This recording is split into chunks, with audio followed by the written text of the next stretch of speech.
It's time for Security Now. Steve Gibson is here. Lots to talk about, including a handy-dandy way to hack any Intel computer using the USB port, and a look at Bruce Schneier's testimony in front of Congress about the Equifax breach. It's all coming up next.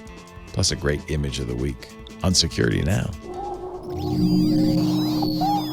Netcasts you love. From people you trust. This is Twit. Bandwidth for Security Now is provided by CacheFly at CACHEFLY.com. This is Security Now with Steve Gibson, episode 637, recorded Tuesday, November 14th, 2017. Schneier on Equifax. Security Now is brought to you by Casper, a sleep brand that continues to revolutionize its line of products to create an exceptionally comfortable sleep experience one night at a time. Get $50 toward any mattress purchase by visiting casper.com/securitynow and using the promo code SecurityNow at checkout. And by Tongue. Did you know that 90% of bad breath comes from your tongue? The world's most effective tongue cleaning system, Tongue Brush and Gel, takes only 10 seconds. Discover confidence and freshness like never before. For a special offer worth 26% off the starter pack, visit tungtonguebrush.com/securitynow.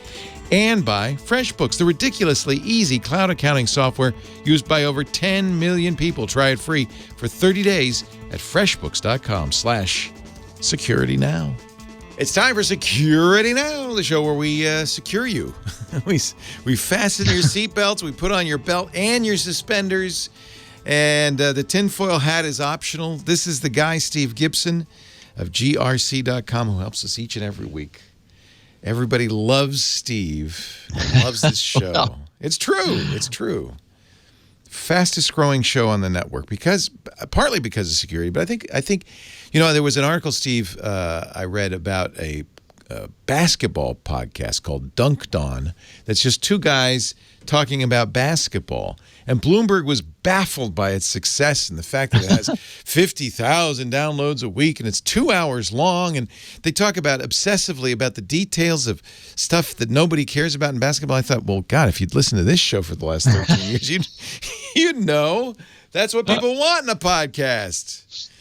Yes. Yes. Hello, Steve. And interestingly, the topic of security never leaves us wanting. No. So, and we've got a fabulous picture of the week. The main topic for today's podcast and the title is Schneier on Equifax. Bruce testified in front of Congress last week. Good. And what he had to say was really interesting. He presented 11 points, and I'll go over about the first half of them at the end of the podcast, then kind of summarize the rest. But he made some really, I think, valid points, and I'm so glad that he had the opportunity to explain what he feels is going on. And it's a lot of stuff we already know, but Bruce is in the middle of this and spends a lot of time thinking about this, and so he made, I think, some very salient and clear points. So we're going to get to that at the end, but first we're going to talk about why I won't be relying upon Face ID in the new iPhone 10 for its security, a clever new hack of long-standing NTFS and Windows behavior, which many AV companies are now scrambling to fix, and I think 6 or 8 have. WikiLeaks has moved from Vault 7 to Vault 8 with an interesting disclosure of CIA source code, which reveals the structure of, if we are to believe this, the CIA's command and control system for their publicly implanted, I think spyware is the right thing to call it. Everyone calls it malware, but if it's the CIA, is it malware? It's spyware probably. Anyway, so that's really, and we actually see the architecture of that, the hive, as it's called. We also have the predictable resurgence of the consumer device encryption battle after Sunday before last's Texas church shootings, and some interesting reaction from Apple and the FBI, and some commentary that's worth sharing. A new and clever, you're not going to believe this one, data exfiltration technique, new anti-malware, 3 new anti-malware features coming to Chrome in the next couple of months, an unbelievable discovery about a way to access the much maligned, and deservedly so in some cases, Intel management engine in Skylake and all subsequent Intel chipsets. A look at who's doing the unauthorized crypto mining across the web. A security researcher looked carefully at the crypto mining that was going on, which, by the way, has exploded. It's 4 shy of 2,500 sites are currently doing it, but it's not who you would think. Also, a technology we discussed 2.5 years ago, WebAssembly, which is a next-generation replacement for JavaScript, is ready for prime time as a consequence of the final edition of the last 2 browsers, which was Safari, which iOS 11 brought to us, and the fall creators update of Edge in Windows 10 now offers it. So, and we'll talk about that. And what's interesting is that you couldn't do cryptocurrency without it because browsers wouldn't be fast enough. But thanks to WebAssembly, they are. But we all gain benefits of other sorts. We'll talk about that. A little bit of miscellany, some closing the loop feedback with our listeners, and I want to talk about Schneier's congressional testimony about the Equifax breach. So, and a really fun picture of the week that a number of our listeners sent me, thinking that we would get a kick out of it, and indeed. So, yeah, I think another great podcast. Another great show in the works, as usual. Before we get to that, though, maybe you want to take a nap, rest your brain. If you're going to do it, you want to do it on a Casper. Let me tell you, best night's sleep I've ever had. Casper mattress. They're kind of, I think, originated the idea of selling mattresses direct. Their thought was in all of this that the middleman is really a problem in many businesses, but in mattresses especially. The markup that those mattress stores take is like 100% more. And it's also difficult really to test a mattress in the store. There's a lot of high-pressure sales. It's better, if you can, to get a mattress directly from the manufacturer. That's what you do with Casper. Let me talk about the first thing that's going to come to mind when I say that is, well, I want to try it before I buy it. And I guess I would say, well, and I know from my own experience, because I bought the wrong mattress a few times before I got Casper, lying on a mattress in a mattress store for a couple of minutes does not tell you what's the best mattress is. It does not give you any idea what it's going to be like when you get it home and sleep on it. So what Casper's done, I think, is brilliant. They let you buy the Casper mattress and sleep on it for 100 nights, anytime in that first 3+ months. If you say, it's not right, they will come and take it away and refund every penny. So there's no risk at all. You might as well say it's a 100-day trial. You get to really experience that mattress. You will love it, though. I promise you will love it, because these are obsessively engineered mattresses.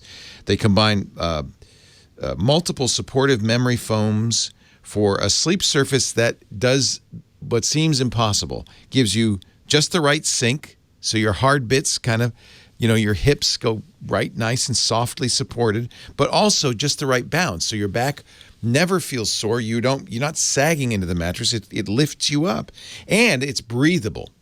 And that's really important, because no one wants to sleep hot. And a cool night's sleep is really one of the things that's key to a great night's sleep. It does all of that, and it's long-lasting, it's comfortable, it's supportive. You buy it easily online, and it's risk-free. I want you to try it. Casper really understands the importance of making an obsessively engineered mattress, and they did many prototypes, and they tested it out for years before they brought it to you, and then selling to you at a very fair price about, less than half what a similar mattress would cost. Actually, a lot less than half what a similar mattress would cost in a showroom. Free shipping in a surprisingly compact box. You open it up and it goes, whoosh, and it's amazing. By the way, it does not smell. You don't have to air it out. And that's the first mattress I bought you don't have to air out. I mean, it's you could sleep on it that night. It's fabulous. Free shipping and returns in the U.S. and in Canada and now in the U.K. too. That's great. Plus, they've got a new design, the Casper Wave mattress, which features, it's really nice. I've been sleeping on that one too. We put it in the guest room so I could compare. Natural geometry support system. It's got a new top layer. Look, check it out. Casper, C-A-S-P-E-R, casper.com/security now. And if you use the promo code security now, one word, an additional $50 toward your mattress purchase. Some terms and conditions apply. Casper, casper.com/security now. The promo code, one word, security now.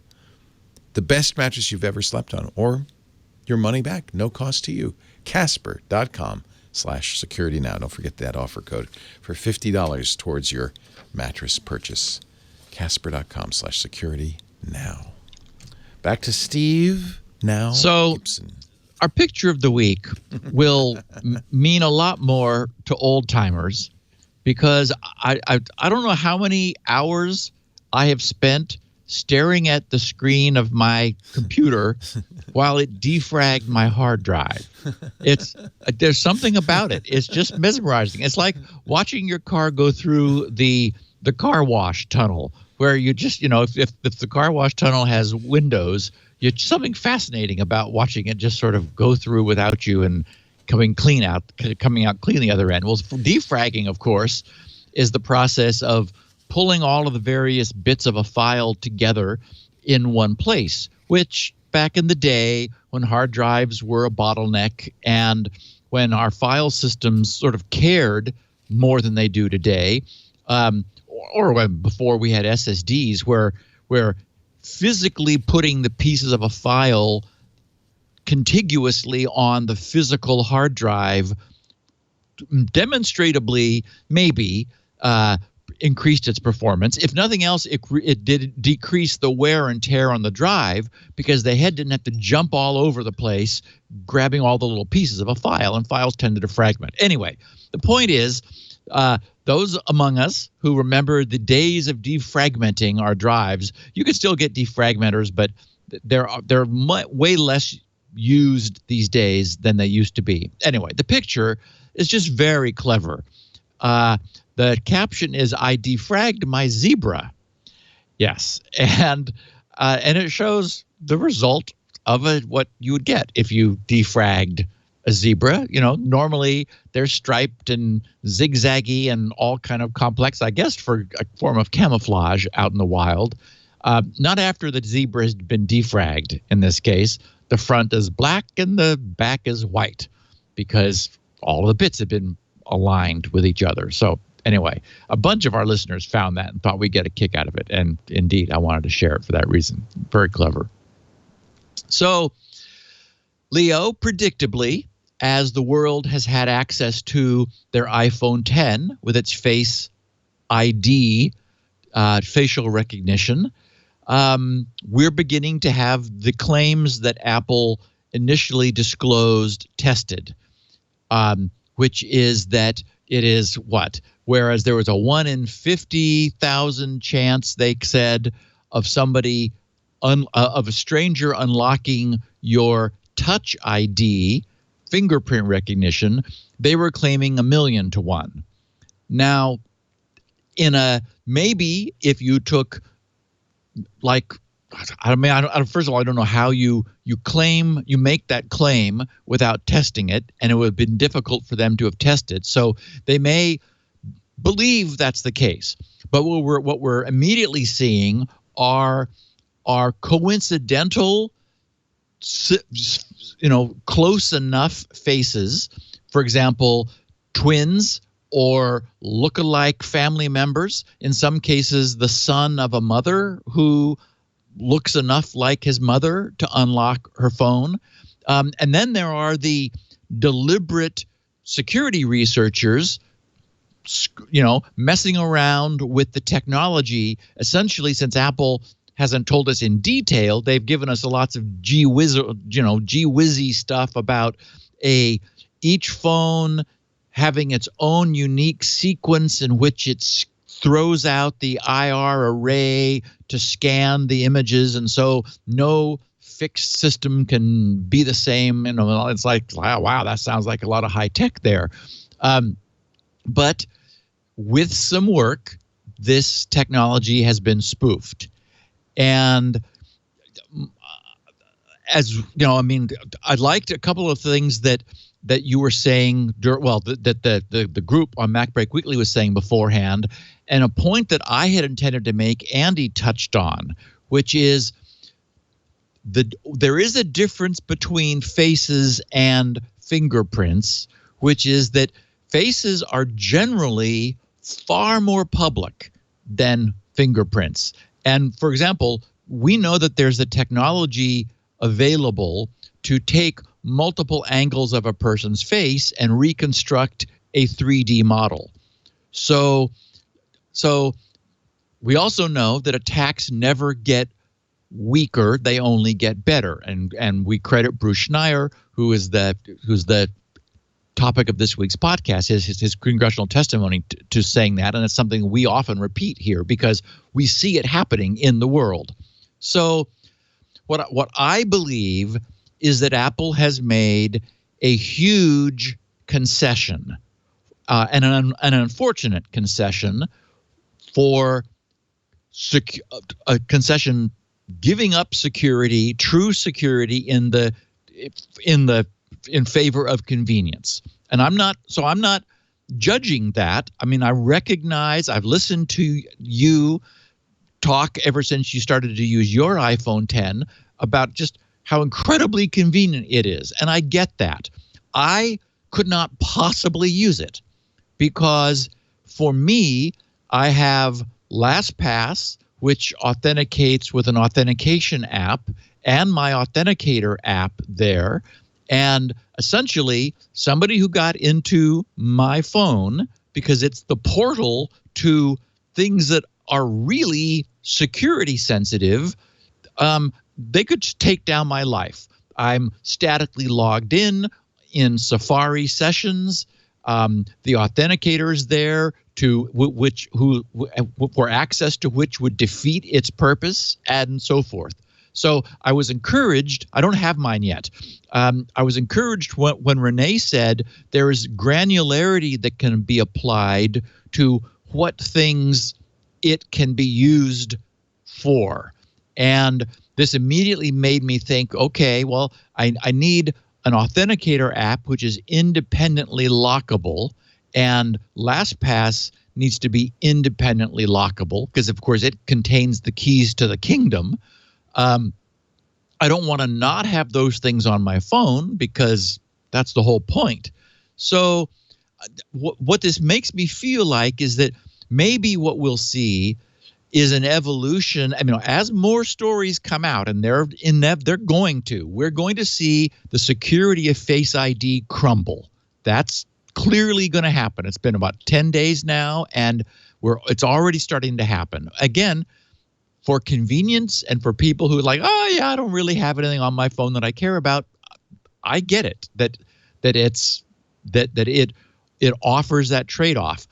I would be reluctant to use it because, first of all, it's a brand new, unproven technology. It'd be crazy to immediately jump in only on Apple's assurances, which already seem to have been overblown. This to me seems substantially weaker than Touch ID because none of those instances of unlocking,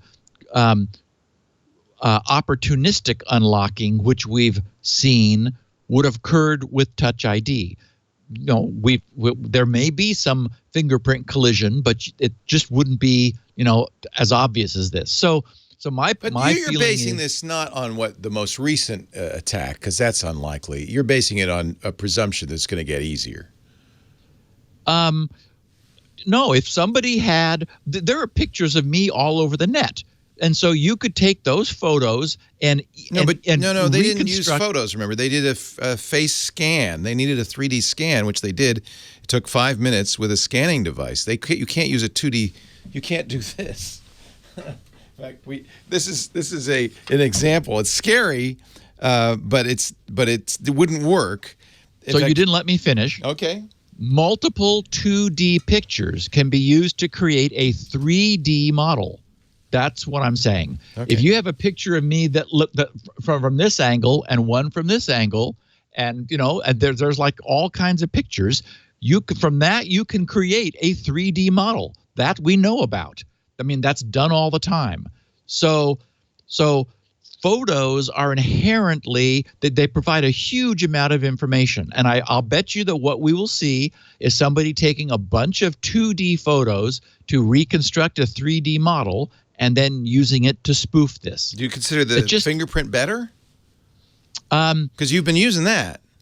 Yeah, I have been. Much easier to steal your fingerprint. Okay. Isn't it? Do you disagree? My fingerprints are not all over the internet, not all over the public internet. So somebody could present me with a 3D model of my head, having never encountered me before. Right. They still need your phone, so it's not like they could do it remotely over the internet. They're going to come to you at some point. So they could just follow you into Starbucks, get your fingerprint from a Starbucks mug, and then do it. I mean, they're going to be proximate to you eventually. So, yes, true. Yeah, yeah. So I think my greater point is that my phone is. I mean, I understand that. Yes. Look at all of the attention Apple has given to the security of their device. Get my phone. You've got me. I agree with you on that. Yes, they have thrown that out the window, and in the name of convenience, which is unfortunate. I mean, if it were possible to use Face ID to sort of get some surface level access to the phone, and then need to authenticate with a substantial password, then maybe that would make sense. I may just not use it. It may not be a feature that I use for, I could use it. I could turn it off and not use it until we know more. To me, Apple's claims are not standing up, and it would be crazy to rely upon an untested brand new feature like this until we know more. That makes sense. I think that's reasonable. Yeah. Yeah. Yeah. So it'll be interesting. I can't wait to get mine because it does. I mean, in terms of processing power and the better screen, and just I'm several generations behind. I'm back on the 6S. I didn't go to the Plus nor to the 7 or the 8. So I've been holding back because we know me. I'm still using Windows XP. Do you? Is part of this because you presume yourself to be a target? Or would any average Joe on the street have this concern? Our listeners would have this concern if they have LastPass and Authenticator. I mean, the problem is at this point, if someone gets into my phone, they could take down my life. They could take GRC off the net. I mean, they could, if they had access to my authenticator and my email, because email comes into the phone. Email, of course, is everyone's last resort account recovery. So they could point grc.com to some other IP, to other name servers, and I would have a hard time getting it back. So I would submit the real risk is that our phones now contain so much stuff. And I would also say that I don't think Touch ID is necessarily any better than Face ID. It's more mature, but I don't know if it's any better than Face ID. In fact, I think it probably isn't as good as Face ID. It's a lot easier to make a fake fingerprint than it is a fake face. So, I mean, if you've been trusting Touch ID, if somebody has your phone, they probably have your fingerprint. Yeah. And we know you can easily spoof Touch ID with a fake fingerprint. So, I mean, I would agree with you on 2 points. One is that your phone contains your life, and that needs to be secured better. But the other, that this is a new technology, and we don't know how bad it is yet. We knew that I knew anyway, as soon as the iPhone 10 came out, that we'd start to see these articles as people. It happened with Touch ID. Yeah. Yeah, I guess it's the ease of it happening for in instances with people's children or people's lookalike. No one looks like you, Steve. You're safe. Thank goodness for that. Yeah. Okay, so a security researcher came up with a clever use for NTFS file system links. NTFS, very much like Unix, has long had this concept of a symbolic link. There's something called directory junctions. There's hard links. There's soft links, and so forth. What this researcher recognized was that when AV systems detect malware and quarantine the malware in another directory, and when the user has the operating system privileges required to say, oh no, that's not malware, that's a false positive, bring this out of seclusion. Just this combination of features, along with something we've talked about a long time ago, which is the DLL search path that exists in Windows. By cleverly combining these things, it turns out that this researcher was able to induce most of the industry's AV manufacturers to immediately revise their products. Trend Micro, Emsisoft, Kaspersky Lab, Malwarebytes, Icarus, and Zone Alarm have all been contacted and have released fixes. Some others who have also been contacted have not yet released fixers.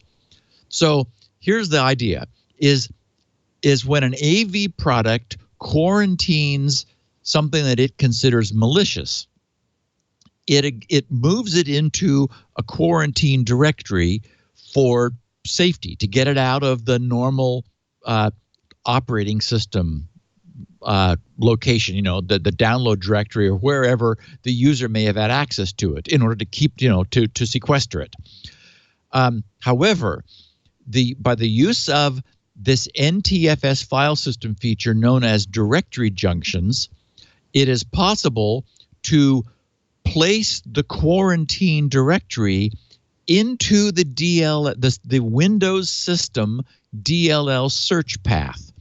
The search path is a series of directories through which Windows will automatically look in order to find a DLL which an application is requesting. By default, the system looks in the same directory as the application itself. And I should mention, I'm sure most of our listeners know that a DLL stands for Dynamic Link Library.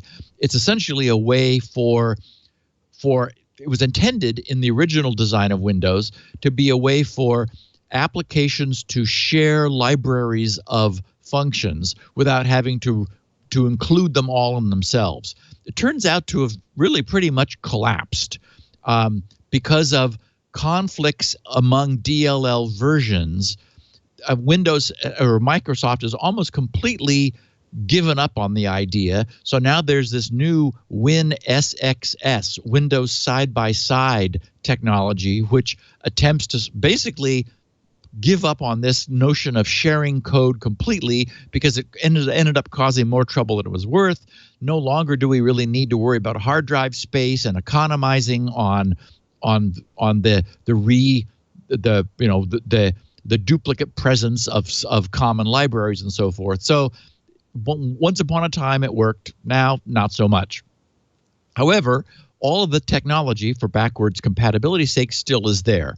So there have been in the past exploits which relied upon Windows search order to get a malicious DLL upstream in the search sequence of where the valid one was actually residing in the file system, so that Windows would encounter a same named DLL and instantiate it, execute it, essentially. And in a DLL, there is essentially an onload function, which is always called when the DLL is loaded into memory. So if you combine an AV program's decision to sequester something with the ability to essentially map the sequestered directory into the DLL search path, and if the bad guy then names the sequestered file something that any other program may ask to have loaded into its own process space, all of those things together actually do create a reliably and robustly exploitable hole, which a huge number of AV is currently exposed to. It's being fixed immediately. It's known as AV Gator, is what this guy named it, # AV Gator. And it's significant that it can only be exploited if the user's account is allowed to restore previously quarantined files. So one of the things that is probably a mitigation in enterprise environments is that normal users would be blocked from restoring threats that their AV had decided was quarantined. Hopefully that's the default policy, as it should be, in which case this would not be a problem, assuming that that's the case, that regular users cannot deal with this on themselves and pull things out of quarantine. The only real resolution for this, because this essentially isn't something easily turned off, is to make sure that you keep your AV up to date, because we don't have full disclosure yet from those companies which have not patched, but any that are exposed have probably been notified and are in the process of getting themselves of fixing this sort of very clever discovery about how to take advantage of a set of long-standing features in Windows. We've talked a lot about Vault 7, which is the continuous dump of CIA material, programs, tools, and so forth from WikiLeaks. They've now started what they're calling Vault 8, which is the release of the source code for a system known as Hive, which appears to be the CIA, the U.S. Central Intelligence Agency's malware or spyware control system. So they're leaking this under the name of Vault 8, and we're learning a lot about how this works. So this Hive, as it's known, presents itself as a network of publicly available web servers. So, for example, you would have a VPS, a virtual private server, hosted on some random hosting site. The domain would be registered, and it, from all external appearances, looks just like a website. If you go to that domain with your browser, you see some website, which is a front, essentially, as a control point for this, for any of a number of implants which exist out in the world that have on machines that have access to the public internet. There is a technology known as optional authentication. There's, some back in the old days, and I'm sure you remember this, Leo, you could go to a website that would suddenly hit you with a pop-up that was requesting your username and password. That's always been built into HTTP as mandatory authentication. That is, you would going to this page, you would be forced to provide a username and password in order to proceed.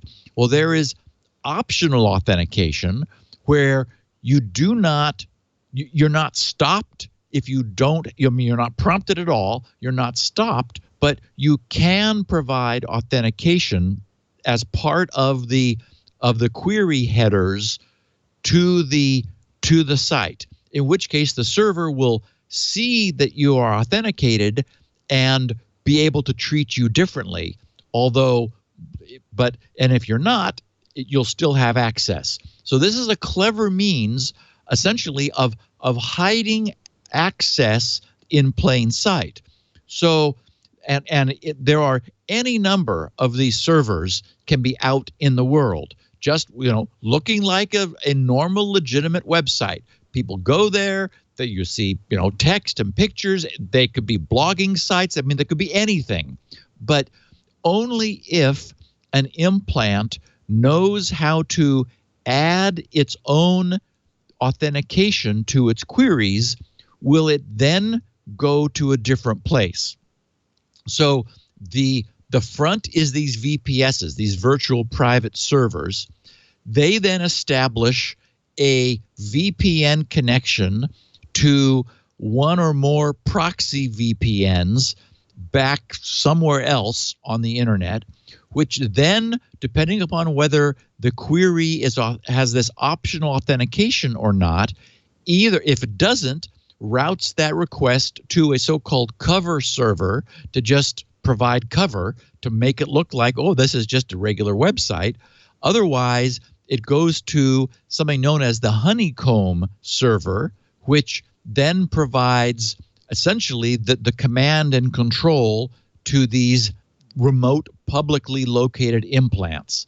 So certainly we've talked often about command and control systems for botnets, and what this next generation of leaks, this Vault8, which is leaking the source code for this technology, and which security researchers are now crawling all over, reveals the structure that, if we are to believe this, our U.S. Central Intelligence Agency has designed in order to allow things that are out in the wild to essentially phone home in a way that isn't obvious. The other characteristic of this is anyone looking at the traffic would just think, oh, look, this service is for some reason accessing a website. And if you saw it doing so and you typed that domain name into your own browser,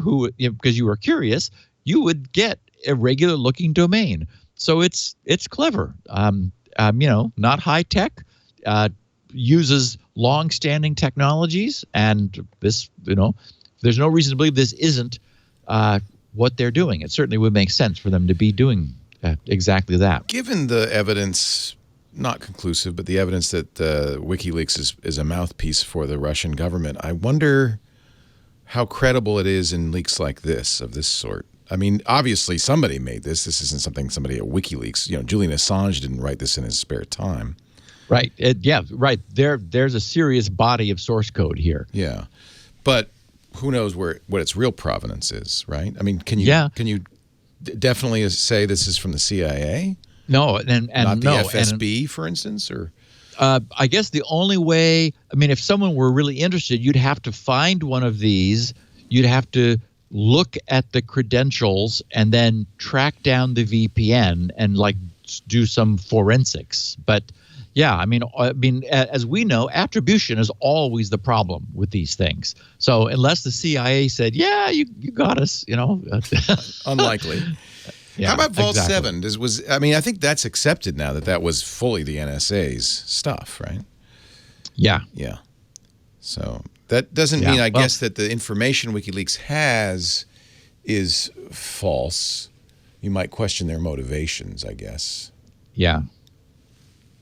Yeah, and if nothing else, it's interesting, and it certainly seems feasible. But again, you're right, Leo. We don't know one way or the other. This is leakage that wasn't intended to be leaked. So leakage that could have any source. Right. So, we had a mass shooting Sunday before last at a church in Texas, and naturally, immediately afterwards, much as happened with San Bernardino, the FBI wants to understand everything they can about the background of this person who we pretty much know did the shooting as a consequence of the evidence trail. And what reporting, and this is from Reuters reporting, Apple claims that it immediately contacted the FBI to offer their assistance in unlocking this Texas shooter's iPhone. The FBI is arguing that this is yet another case of them not having critically required access to encrypted data. The problem in this case is that there was an immediate clock that was ticking.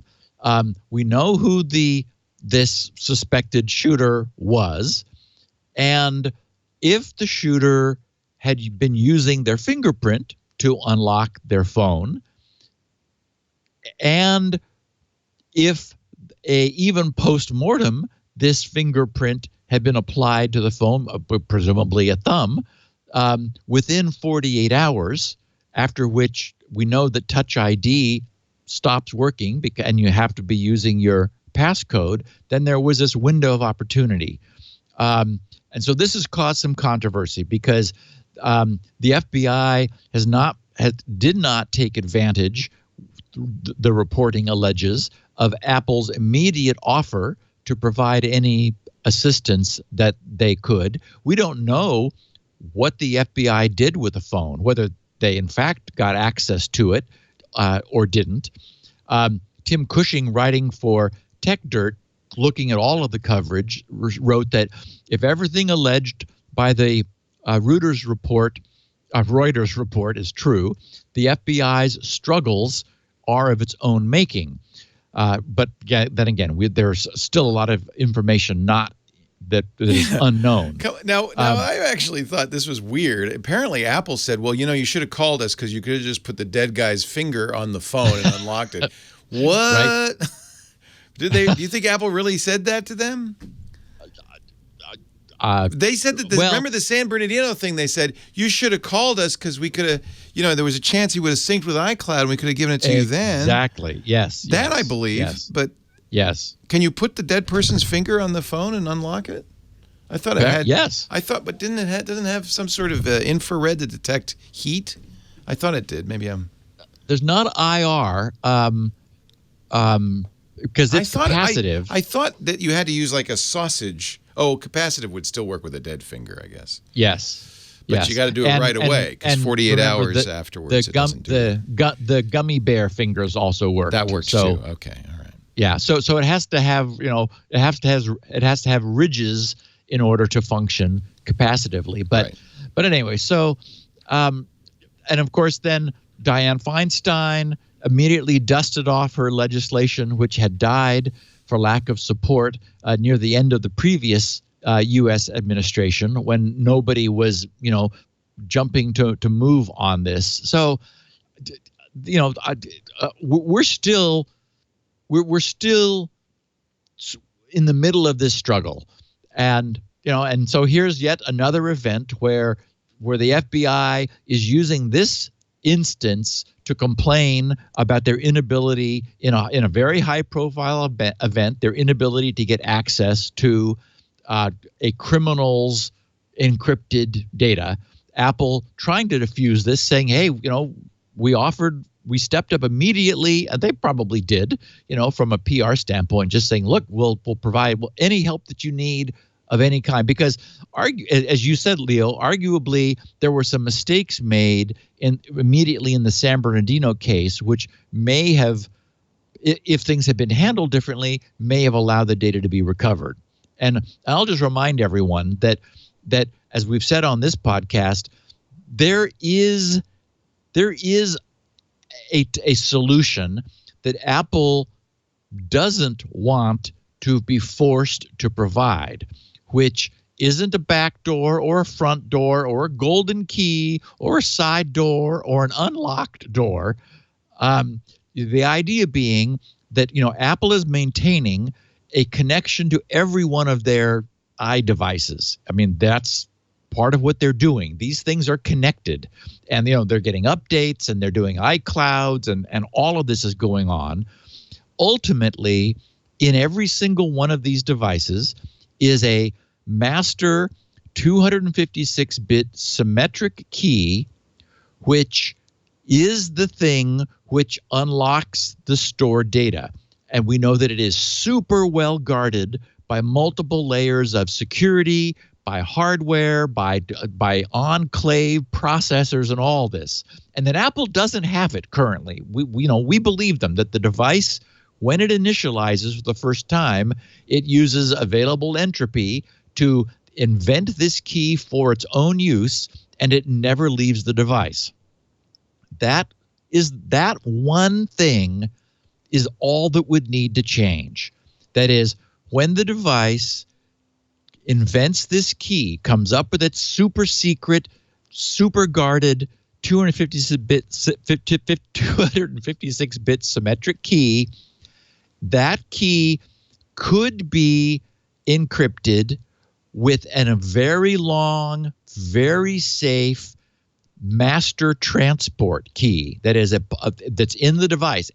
This would be a public key using public key technology, which could be used to encrypt this 256-bit per device symmetric key for transport to Apple, so that Apple then has this unique per device key in their database.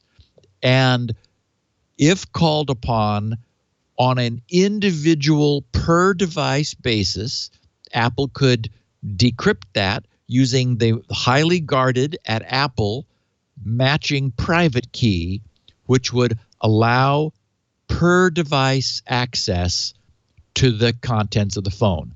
They don't want to do it. I get that. I respect that.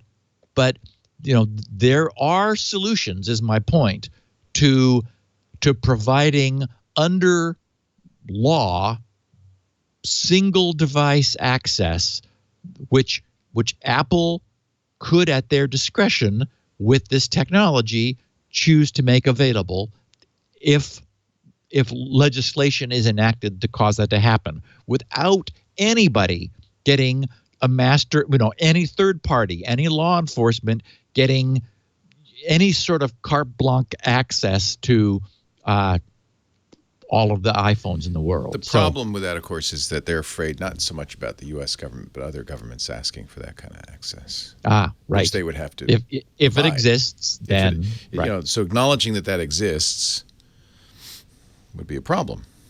Yeah. So yet another way we keep coming up with and discussing bizarre ways of exfiltrating data. We've had hard drive noise. We've had ultrasonic sound coming from the speaker.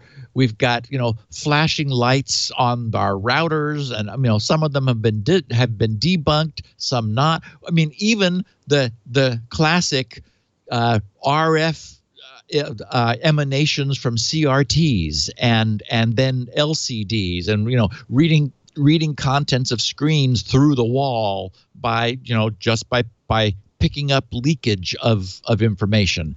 Side channel attacks, figuring out what key is being decrypted on the processor when you share it with a VM. I mean, just all kinds of stuff. And there's a new one in town. Imagine some malware in a mobile device, which during a video conference puts what looks like just sort of a band of static on the bottom of your screen.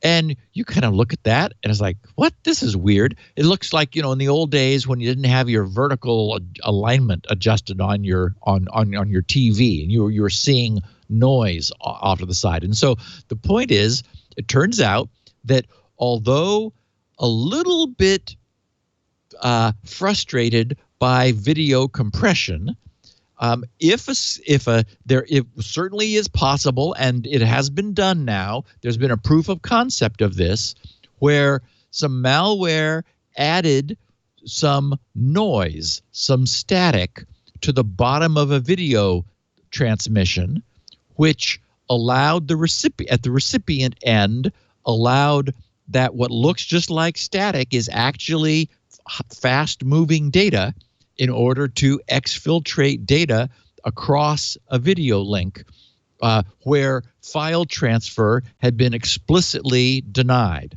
And so, anyway, just yet one more means of exfiltrating data from a system.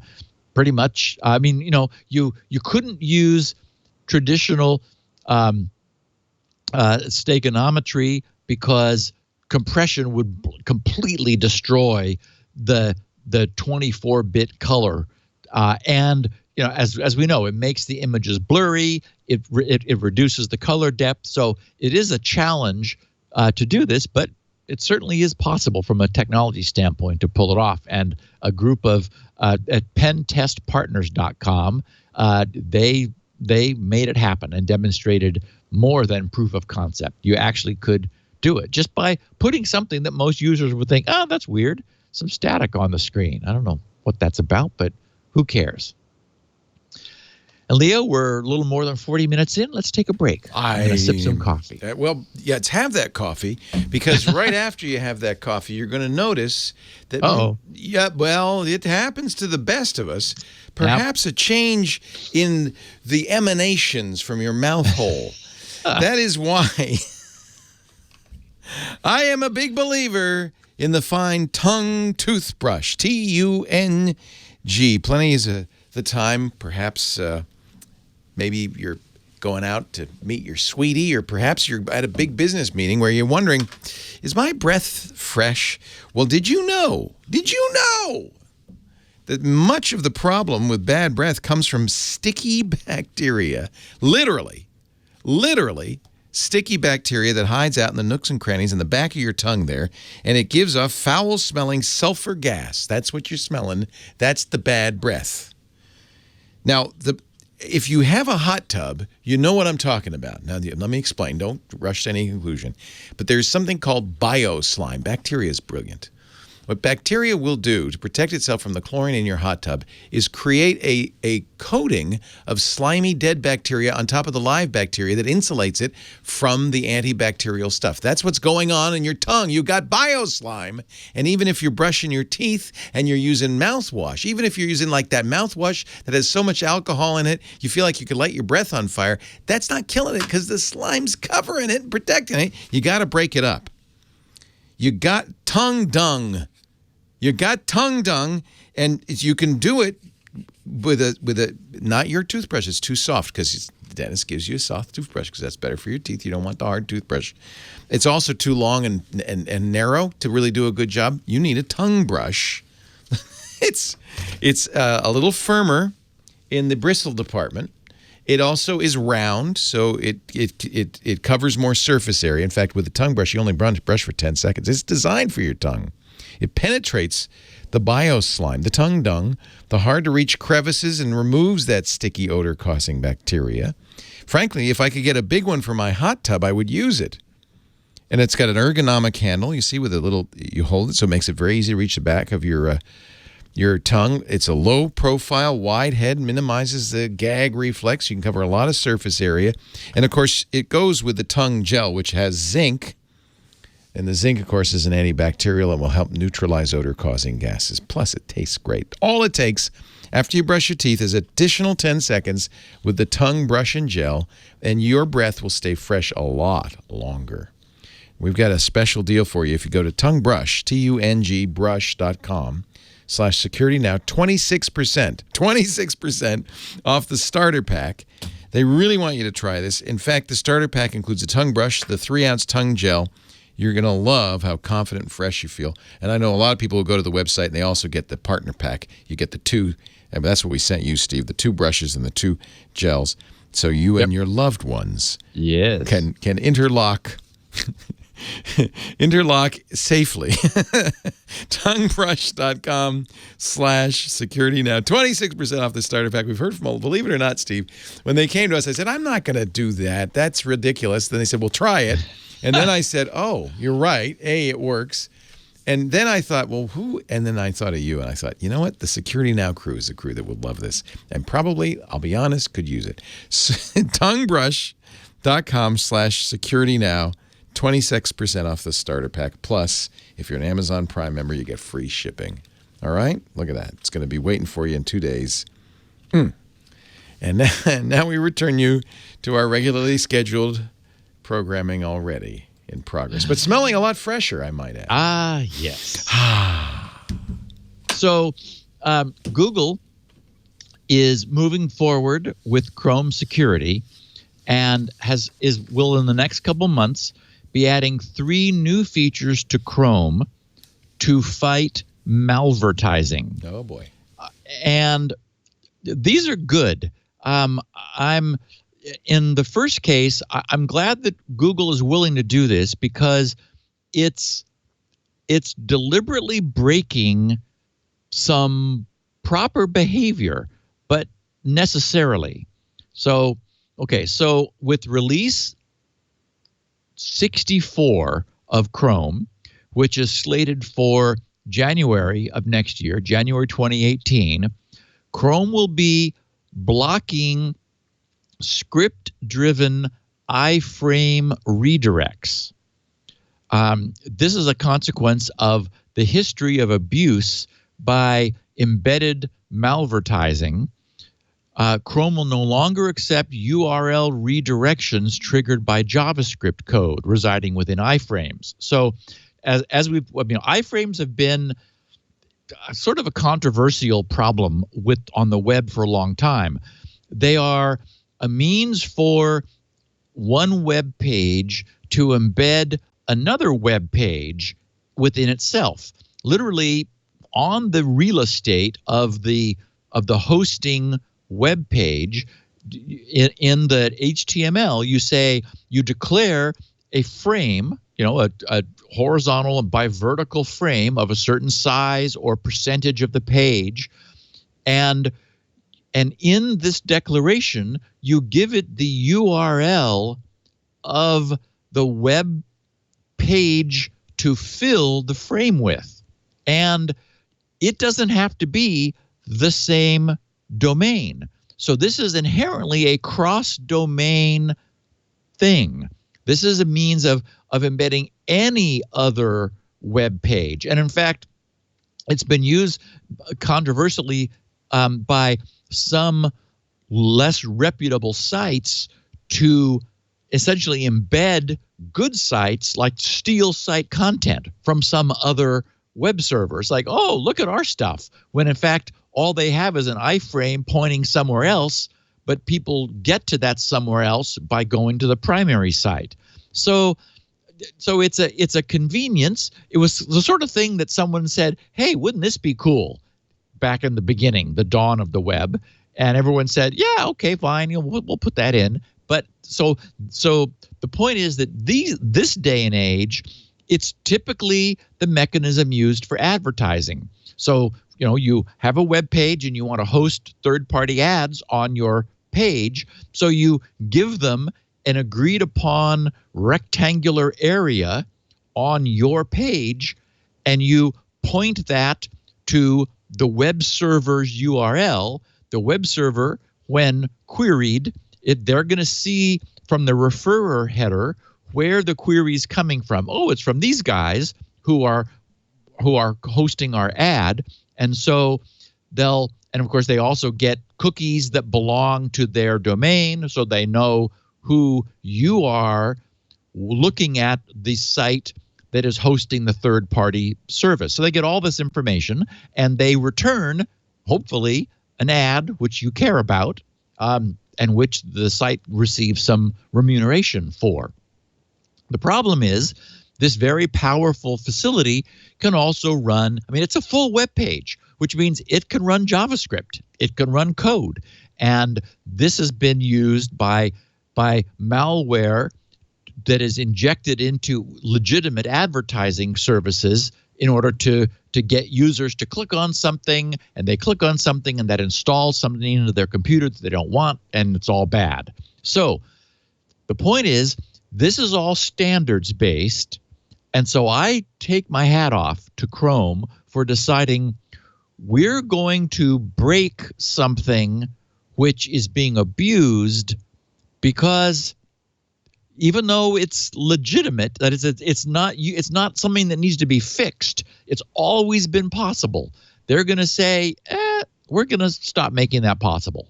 We're willing to take the hit for script running in an iframe that attempts to redirect to somewhere else. We're going to have Chrome look at that behavior and not abide it, not follow that redirect. So I'm glad that Google is willing to do this.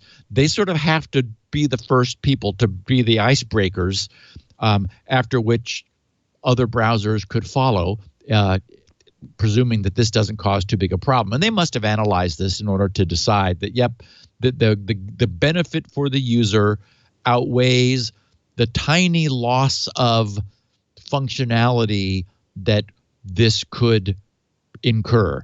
I mean, and especially since Google is largely advertising supported, and this is something that maybe a legitimate advertiser could use. They're just going to have to stop doing that because after January and release 64, Chrome won't follow script-driven redirections from an iframe. Then 2 months later, in March of 28, Chrome will begin blocking what's known as tab under behavior. Tab under is the term for a web page. It's sort of a clever scheme by which a web page can bypass Chrome's built-in pop-up blocker. What the page does is opening links in new tabs and then redirecting the original tab to a new URL.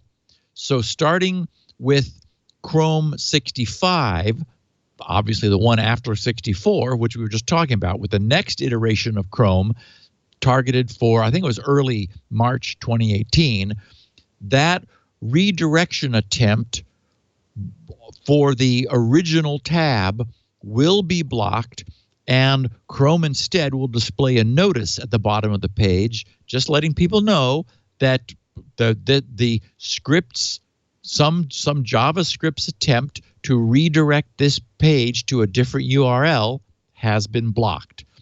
And finally, there are pages which abuse the user's expectation of what will happen when they click on something.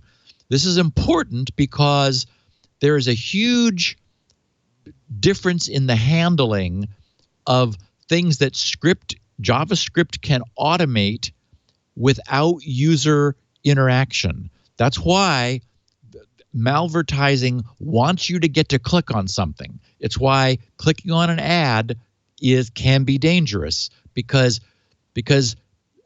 browsers handle passive and active differently. Well, it turns out there are suspicious and malicious sites which will, for example, put up a video that the user doesn't want, but the pause button, which we would tend to click on in order to say, stop this playing, this is loud and obnoxious. The pause button is actually an href click that does something other than pause. Ooh, that's sneaky. Yes.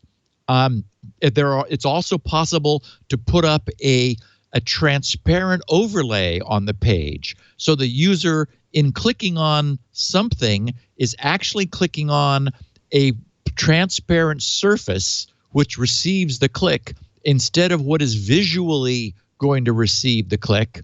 That gives scripting or the browser much higher level of permission. In fact, we use this characteristic in Squirrel. When you click on the QR code because you want to do same machine logon, that initiates an href jump to the client, the Squirrel client, running on the system as localhost. The scripting can't do that. That would be cross-site. that would be going from the site you're logging into over to the local host, domain or IP on your own machine. Script can't do it, but a user-initiated click can. So that's a perfect example of how permissive it is. And of course, this has to happen because that's the way the web is linked together, right? Is URLs linking you to other domains. So if the user clicks on something, the browser goes, even if it's a jump off site somewhere else. And so what's happening is the problem is this is also, maybe it's benign. Many times it could be a funny looking button saying, hey, if you want to go to the Disney site, click here. So that's legitimate. So there isn't technology that Google can deploy to block that, because there may be very valid reasons for having, a click take you somewhere else. So the way Google is going to handle this is they have something called the Abusive Experiences Report. And it's going to take the form of a blacklist of sites known to be using misleading UI elements, misleading user interface elements, such as play or pause buttons or whatever. And so the idea is that, as I understand this, website owners can register their site with Google to receive early warnings if Google believes their site is using these types of misleading UI elements. So this is the way Google's decided to handle this. They don't want to just blacklist sites without warning, but they're going to blacklist sites that perpetrate this kind of abuse. And so they've decided what they'll do is they'll create a mechanism, and there's no, not every site in the world has to do this, but they're saying if you're like worried you might get on this blacklist, you can register yourself with us in advance, and you'll be able to check to see if you are being blacklisted in this fashion, and then work with Google or change the behavior of your site in order to get pulled off of this pending blacklist. So I can't think of and these sites will then end up getting blocked by Google's existing built-in pop-up blocker. They will become blacklisted, and those UI functions, which are what causes Chrome to worry about this in the first place, those will end up just not functioning. So things that Google believed were misleading will end up being turned off. So this is pretty aggressive, and I mean, props to Google for being willing to do this, because it's going to break some things, but there's I can't see a technological way to solve this problem, because the issue is it's misleading UI elements. Well, you can't define that in code, so it's got to be, Google learns that there's a certain site which is doing this, and so they blacklist that functionality on that site. Doesn't kill the site, you could still get there, but when you click something that people were complaining about, it just won't work any longer until the site fixes it. So again, aggressive, but I'm afraid that's what we've come down to, because the abuse is such that you have to take this kind of action. Okay, Leo. Yes, you rang. You're not gonna believe this one. I know you have heard the term JTAG, the JTAG port, or the a JTAG connection. It's been around since 1985. JTAG itself stands for the Joint Test Action Group, but it's most known by anybody who's been playing with embedded stuff. Like hard drives have a JTAG interface. In fact, Leo, you've been changing firmware on some of your devices using JTAG. I didn't know that. That's what it is. It's a low wire count, sometimes 2-wire, sometimes 3 or 4, which is it's a universal standard. So like any embedded processor has a JTAG interface. All the ARM chips and the TI chips, all of the PIC chips, all of these embedded processors, they have a JTAG interface, and it is incredibly powerful. With the JTAG interface, which typically has a clock and a mode and a data in and a data out, it is possible to halt the processor, to read out the contents of its registers, to change the contents of its registers, including the program counter, allowing you to cause it to start executing from somewhere else. You can single step it. So you can say execute one instruction, then you can again read out all the contents of its registers. In other words, it is a very powerful debugging interface. You can attach this JTAG programmer, as they're called, clip it on the back of the chip, or find these JTAG programming pins on a device and essentially completely take it over remotely. When people have hacked hard drives or like sucked the firmware out of a hard drive, it's the JTAG interface that allowed them to do that. And you're able to change the content. You're able to read and write RAM, read and write ROM, suck out the firmware.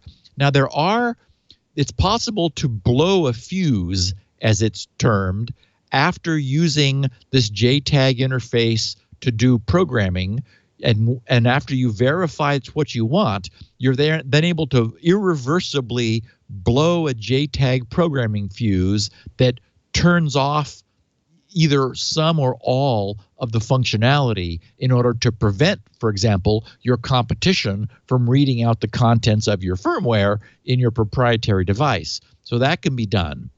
But believe it or not, a group known as Positive Technologies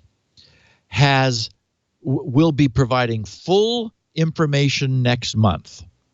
But they have determined and revealed that starting with Skylake and all subsequent chips, so Intel's Skylake chipset and subsequently, Intel, it's hard for me to even say this, has added an external JTAG interface to the USB ports. Well, it's convenience. Oh my Wow, Lord! that's kind of amazing. Oh, it's breathtaking. They call it the God mode hack because it is. Now it's not remote, so thank goodness. But it means that somebody having physical proximate access to a USB port on a motherboard from Skylake onward is able to essentially do anything they want. This is complete access to the Intel management engine through the motherboard's USB ports. Intel has an acronym. They call it DCI, Direct Connect Interface. How convenient. I take it they didn't blow the fuse on it. Apparently not, because these guys are going to demonstrate next month that it is possible to run unsigned code on the platform controller hub on any given motherboard from Skylake and after. And essentially, so is there not a fuse? Maybe, could I retroactively blow the fuse? The problem is that would disable what Intel apparently thinks is, for some reason, useful. So it's just beyond me. Hopefully, we will hear a statement from Intel about how they explain this. But, the JTAG port is God. It is a full debugging interface, and they said, "Oh well." You remember last week we were talking about what was required. You had to go find the little BIOS chip, 8 pins on the motherboard, and get out your soldering iron and your microscope and attach stuff. No, turns out just plug in a sufficiently configured USB device, and you're good to go. Wow. Making the world much easier for the rest of us. I'm going to pour some epoxy in my USB ports. Wow. Yes. I'm just thinking some of the usefulness would be a manufacturer if you update your BIOS on your motherboard and you fry it. That would be one way they could get in and replace the firmware on the motherboard, I would guess, right? Yeah, you could have a dedicated JTAG port. Why export it over USB? Makes it pretty easy. It's convenient. It's easy to update. Who are they saying yes, sir, to? Is kind of what comes to mind. I mean, yes, not a remote hack, but boy, it does mean that drive-by deep system compromise becomes possible. You got a little device, you plug it in the USB port, press a couple of buttons, bzz, bzz, bzz, walk away. Yep. You now own that system, right? Yep. Wow. You've just changed the core, it's as it's known, ring -3. You've got it's that low. It's so low. Yeah. But you couldn't, and of course, antivirus wouldn't. I mean, talk about rootkit. Antivirus wouldn't see it because it's in the firmware. Yes, wow. And it is the processor which is executed before the main processor starts. And we've already seen that it's possible for that code to be injected into the address space of the higher level Intel processor. So yeah, it's a complete sub rootkit capability. Wow, amazing. I wonder what Intel's response is to this, because that's going to be interesting to see. They need to take this management engine out of all future chips. That's ridiculous. Yeah, it's really. I mean, and I'm sure we talked about how Google is scrambling around trying to get it out of their servers in all their server farms because it just terrifies them. Yeah. Ooh. Is there a hardware way to disable it? There's no trace. It's in the die, right? Now, but the problem is, if this is a JTAG interface, this overrides. There is a bit that the NSA uses, because the NSA doesn't want this in their hardware either. No. So there is a bit in our hardware, not their hardware. Exactly. There's a bit that they can set which causes only those 2 critical modules, those boot config modules, because you need this thing to set the clock frequencies and set the wait states on the DRAM. Our motherboards are so the BIOSes are so capable now where you're able to change wait states and clock speeds and everything. It's just amazing. Well, all of that flexibility is from this IME. That's the processor running this Minix OS, which allows all that to happen, because that has to happen underneath the main Intel CPU in order for it to even get up and going. So what this bit does that the NSA can set is it causes only that to happen, and then all those other modules. For example, that module that was causing me to, well, I was going to say pull out my hair, but no, that apparently I did that. Because you had a vPro Ethernet card. Because I had, actually it was an older motherboard that was having some sort of ARP storm caused entirely by the fact that this Intel management engine was doing its own thing on the port I was using. All I had to do was switch to the secondary port, because that port was the IME. That was the managed Ethernet port. Now, previous hacks of the IME have required that you have it be enabled and it be a vPro machine. But it sounds like this IME is in every chip Intel makes, right? Yes. There's just no interface to it on non-vPro systems, but there's still a JTAG interface, or no? Well, it's the same chipset. It's the chipset. I mean, it's, yes. Wow. And, I mean, I'm sure everywhere, at the moment we get more information, this makes the hack we talked about last week obsolete immediately. Right. No, no one needs to. You don't even need to open your box. I don't need to clip on. Exactly. There will be how-tos like how to turn off your IME forever. Plug this in, and it's going to be shut down. Well, that's what somebody should make is a USB key you plug in that disables IME. That absolutely will happen. We can predict. We can predict that now. They could sell that for $100. I would buy it right away. Yep. Okay, so we've talked. There's a new jargon, a new term of art, cryptojacking, which I think is wonderful. That's, of course, hijacking your power and CPU for crypto mining for which you gain no benefit. Cryptojacking.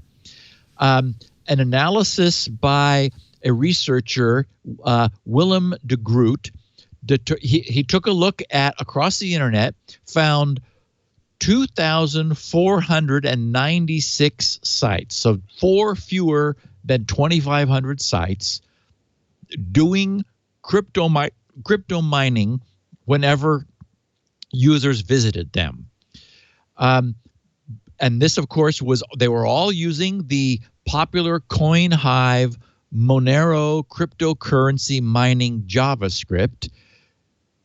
But it turns out that the beneficiaries of that had a very interesting distribution. In the script, there for anyone to see who does a view source is the account, the CoinHive account to which the mining effort is credited.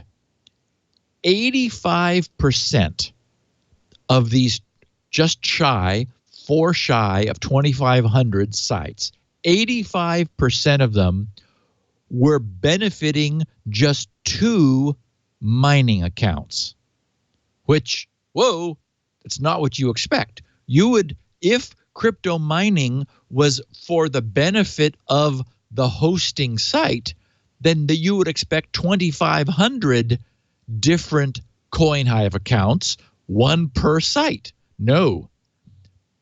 85% of them were linked to just 2 mining accounts, while the remaining 15% were spread out over unique CoinHive accounts, although those 15% had ID tags which, while different, all had the same format and pattern involving the domain of the site that was hosting them, meaning that a third group was using a different approach, but one group accounts for the remaining 15%. In other words, of the nearly 2,500 sites that Willem de Groot examined, there were a total of just 3 individuals or groups behind all of this cryptojacking.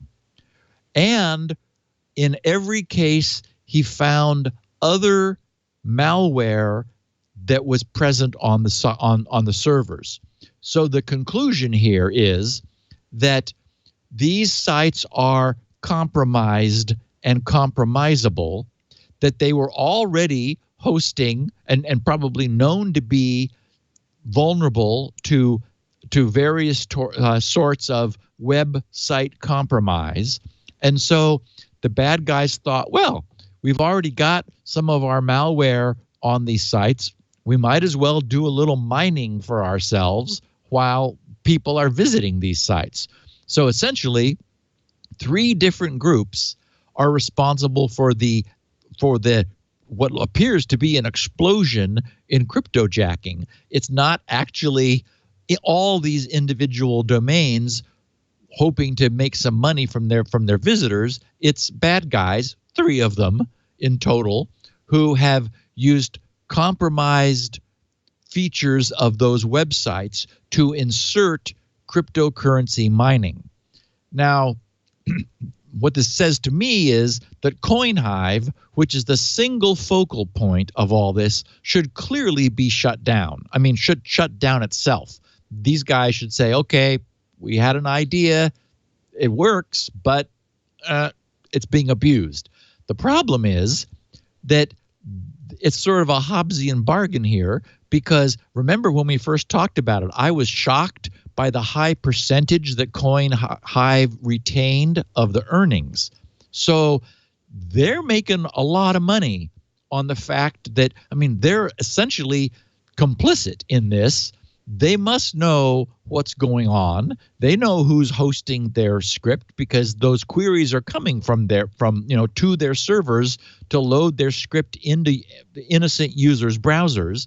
The problem is they're making a lot of money. Well, some money. It's not clear that any of this actually makes a lot of money because I don't think these sites are very popular, but they're obtaining a substantial portion of the proceeds. So they've essentially become agents of these malicious hackers, and I would argue probably willful agents.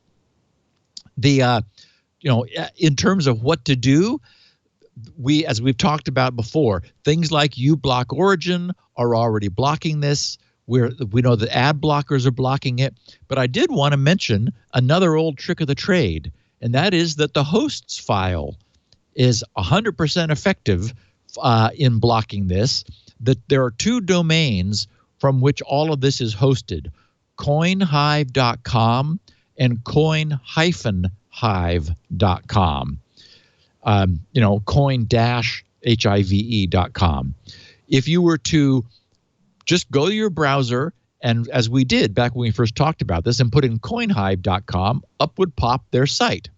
Well, you simply use the hosts file to redirect coin-hive.com and coinhive.com to the local host, 127.0.0.1, and that is the hosts file is still the first place that Windows goes before it performs a DNS query, and that will prevent any site you go to from providing script which would cause your browser to look up the IP for coinhive.com. It'll do that. It'll get 127.0.0.1, where almost certainly you have no web server running, or even if you do, it's not coinhive.com, and you will not get any scripting running. So I like that as a tip for our more technical users who like the idea of just preventing their system or any browser on their computer, whether it's got uBlock Origin or an ad blocker or not, from inadvertently running anything from coinhive.com. And when I first heard that JavaScript was mining Bitcoin, my first reaction was, whoa, how can that be fast enough? Because maybe 10 years ago, but boy, how could it be feasible now? Well, it turns out that it is 100% the fact or fault of a technology we first covered 2.5 years ago in April of 2015, known as WebAssembly. We mentioned this back then, that work on something known as WebAssembly had started, and that browser makers were going to join forces to create a binary bytecode universal, essentially assembly language, like machine language, a virtual machine for web browser-based applications. And as of last month, October, when we got iOS 11 and thus Safari and the fall creators update for Windows 10, where Microsoft's Edge HTML16 occurred, now all major browsers support the WebAssembly standard.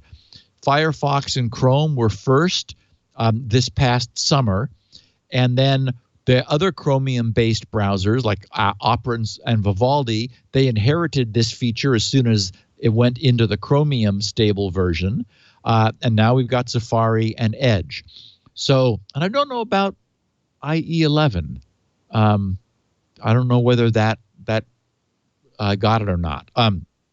But so as it is today, JavaScript, well, without WebAssembly, as we know, JavaScript source code is provided by a web server in ASCII, loaded into the browser, and must then be essentially interpreted, and typically it's compiled down into JavaScript bytecode by a JIT, a so-called just-in-time compiler, which compiles it sort of as it goes in order not to have a huge compilation burden up front. People want to like things to start immediately. So the idea is that the first time it encounters not yet compiled JavaScript, it compiles it incrementally. And so if there are areas that aren't being used of JavaScript, it just doesn't bother with those.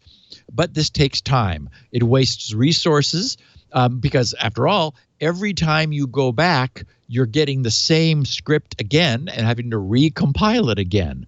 So what we've done is the industry, and the reason I'm bringing it up is not to complain that it's being used by CoinHive, but to mention that this demonstrates the incredible performance. The browser-based gaming guys were all over this immediately because it offers stunning performance. It's about a factor of 20 times faster than JavaScript for parsing the language, because what it does is it means that this is pre-compiled. So the person who is authoring this for a site compiles the JavaScript or the C, C++, or Rust, because there are multiple compilers now, into this common bytecode, which is then offered for download to the browser. It comes in and it can be executed instantaneously. No need to interpret it. It is far smaller because it is not ASCII. It is binary. It's a binary blob of bytecode, which the browser can immediately start executing and execute faster. All the optimization can be done statically once, and then everyone who downloads it gets the benefit of it. You don't need to use JavaScript. For example, people who want to write in C or C++ have had to do something known as transpiling, essentially transcompiling from another language over into JavaScript in order to be able to offer it to browsers. Now you can have different front-end compilers that will compile into this common WebAssembly in order for everyone to have access to it. So we're actually there, and people are a little surprised that this happened without endless, committees arguing about this or that feature. I mean, it is established. It is version proof. It just sort of happened without us really seeing it happen. If anyone is interested in more, WebAssembly.org is the site.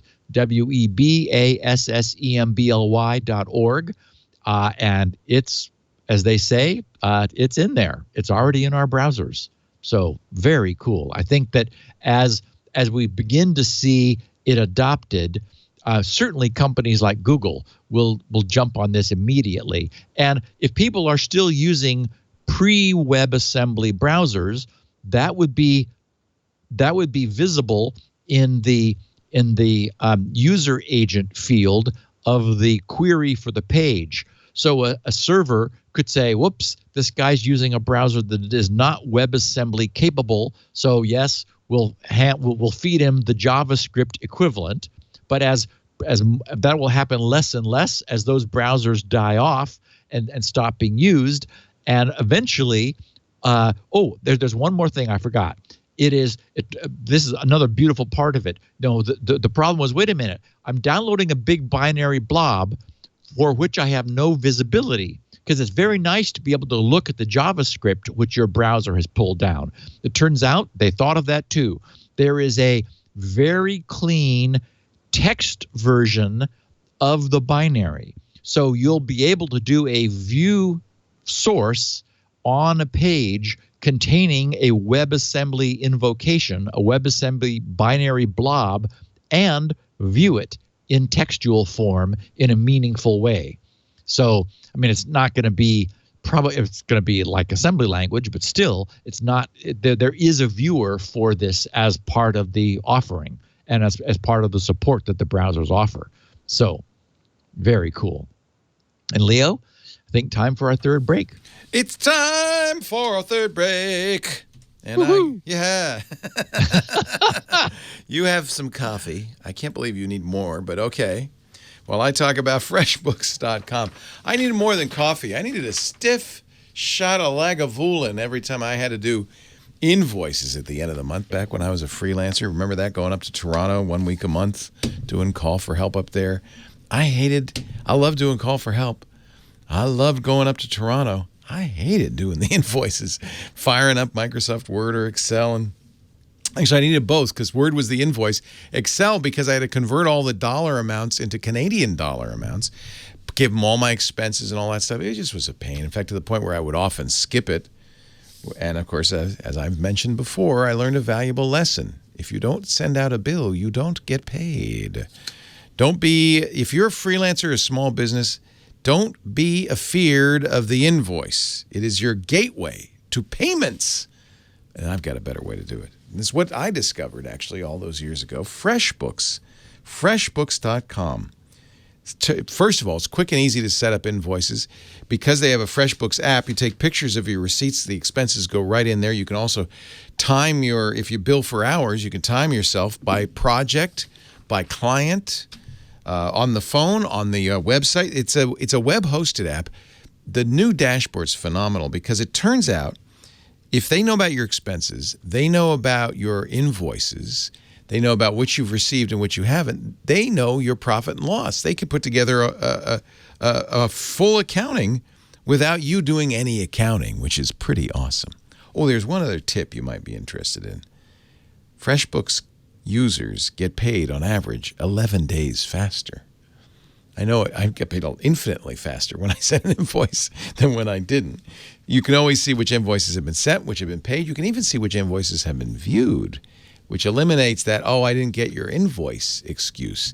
If people are slow to pay, you can automatically remind them in a nice, gentle way or increasingly vociferous way through the FreshBooks app. If they pay regularly, they pay on time. And by the way, that's easy because you can set up recurring invoices, but even recurring payments and so forth.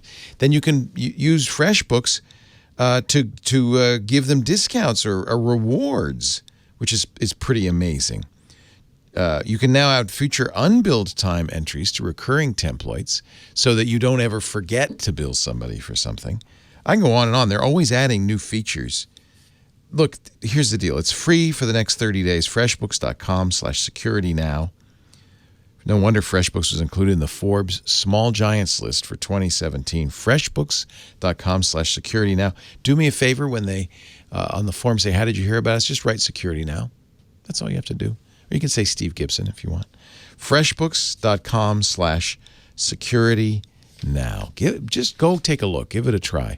If you're still sending out invoices, if you're a freelancer wondering, did I make any money this year? Don't wait till tax time. And oh, by the way, your accountant will love you next time because you'll have all the papers. You can print out a profit and loss statement. You can print out outstanding balances, spending, taxes, all of that stuff automatically. FreshBooks.com/securitynow. Do try it free for the next 30 days. And we thank them so much for making Security Now possible. And now we return you to the fully caffeinated Steve Gibson. So this is just a quickie. Leo, you'll get a kick out of this. The site is gcc.godbolt.org. I love the name. gcc.godbolt.org.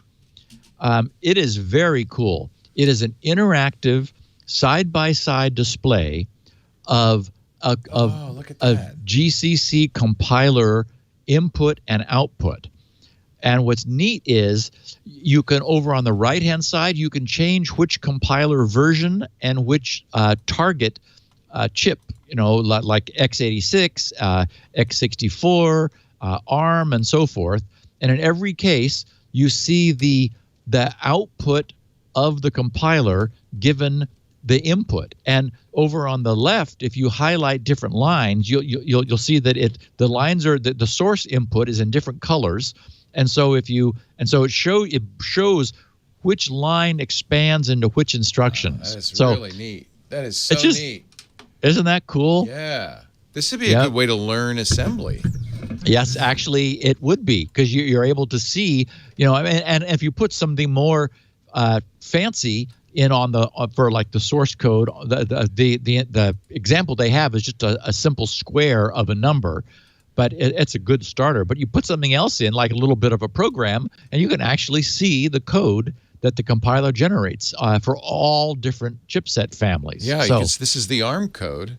Wow, yeah. That is so cool. That is so cool. I really like this. Yep, gcc.godbolt.org. Yep, it's got exactly the MIPS. PowerPC? Yep. Wow. Yeah. Wow. That is neat. neat. And just very, very cool to compare. So it's an interactive C compiler. Oh, you can try different languages, too. You can write something in Swift or Haskell or Rust, nice.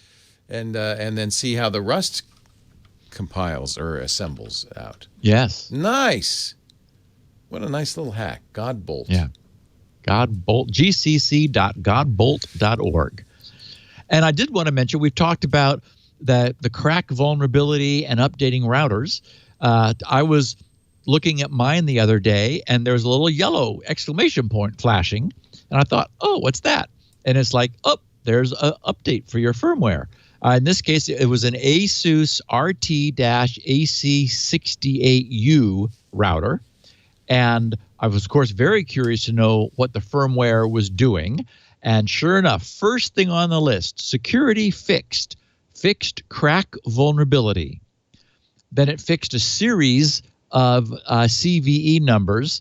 Let's see, 3 DNS, 2 or 3 DHCP, predictable session tokens, logged user IP validation, GUI authorization vulnerabilities, a cross-site scripting vulnerability in their own web interface, added some features, HDD hibernation if you have a hard drive hooked onto it, a UR filter black and white list, bandwidth limiter on the guest network. Anyway, so this is the kind of, and this is from ASUS. This is the kind of support we are now recognizing we have to have for our connected devices, especially those that are facing the public internet, as most routers are doing for us. So I just wanted to this was my real world experience. It didn't do it for me. And that's the takeaway here. Yes, all this happy goodness was there, but it was waiting for me to log in to the admin interface and notice that there was a little yellow exclamation point flashing. That's the only drawback. That's why you want pushed updates out, right? Yep. And I think that, and a lot of people mentioned the side-by-side firmware. We were talking about the emerging standard for updating IoT devices. And I should have mentioned, yes, that, like, for example, this has been done historically for internet-connected devices. Back from the Cisco Internet Operating System, their iOS, there have always been multiple firmware images, and so you're able to update one, and then you switch over to it next time you boot. And I've got a bunch of internet equipment, that runs GRC, which is all multiple firmware, flashable firmware images, and then you choose which one you want to boot from. So that's well existing technology, but it's certainly, as far as we know, nothing like that exists for light bulbs. So the whole point is let's push this time-proven approach down into very inexpensive devices. And I just wanted to mention also, I recently had to have a conversation with someone at Hover, and I was very impressed. I had to do something that required a conversation. We should mention they're a sponsor. They are? Oh, you didn't know Hover was a sponsor? Well, that's even better. They're my domain name. Even better. Yes. Yeah, well, we had a Hover ad on iOS today, and I used your name in vain because I know you're very happy. Good. Yes, I am. Yeah, they're a sponsor.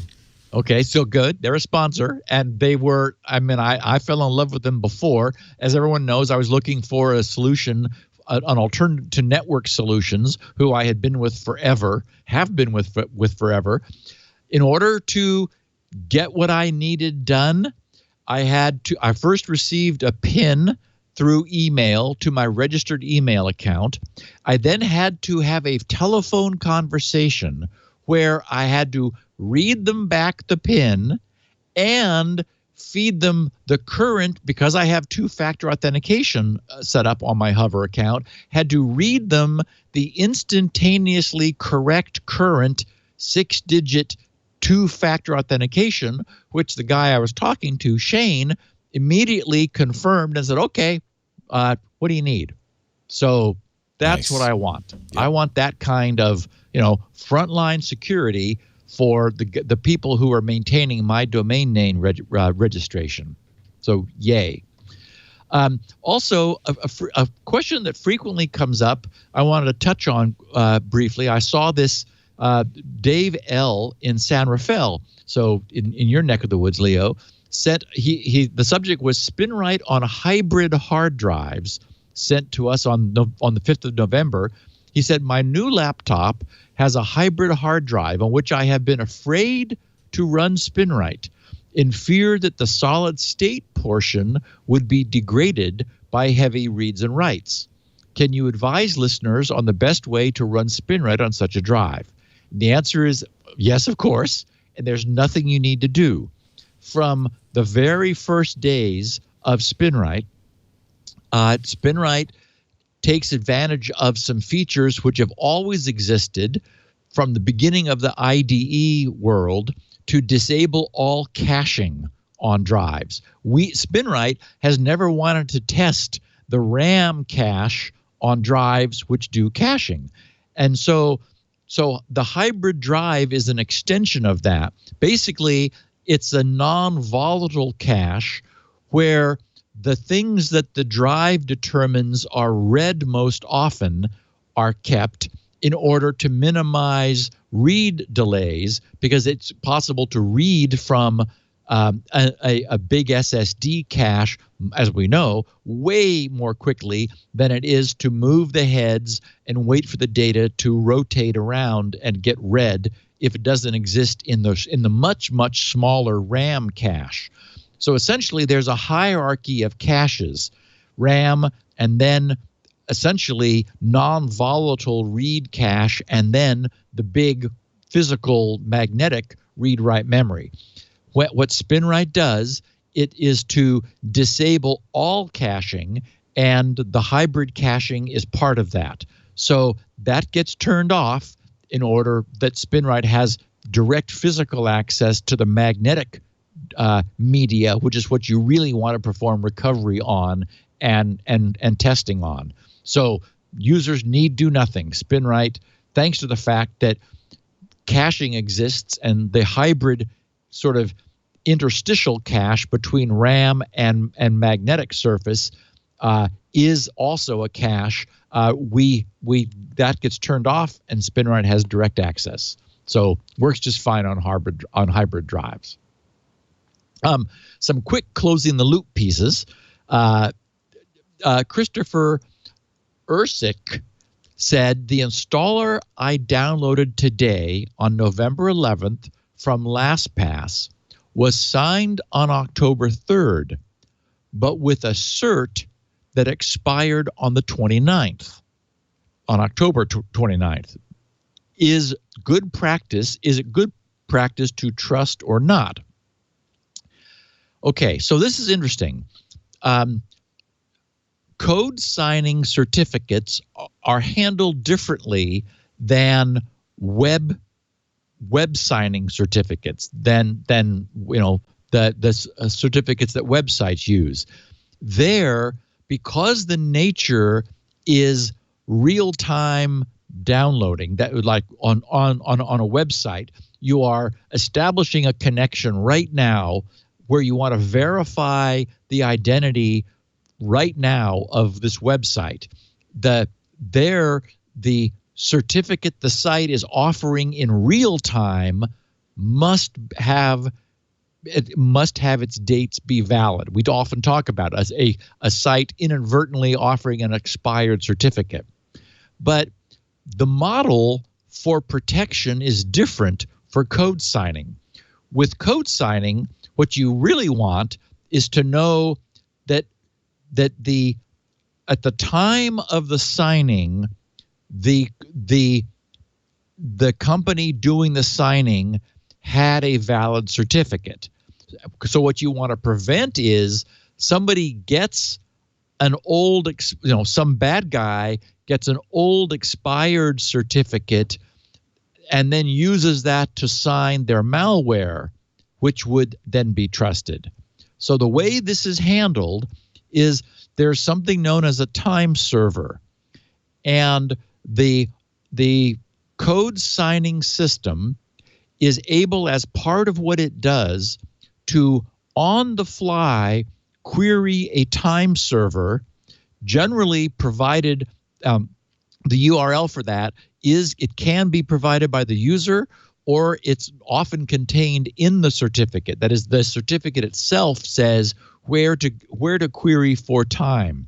So the signing process, when performing the signing, pings a time server, gets the current time, verifies that the certificate is valid, and binds all of this together so that what you get is you get the code with a valid certificate,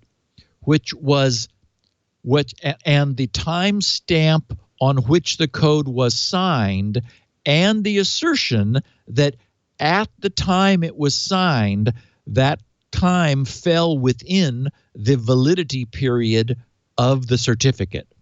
And when you think about it, that is exactly what you want.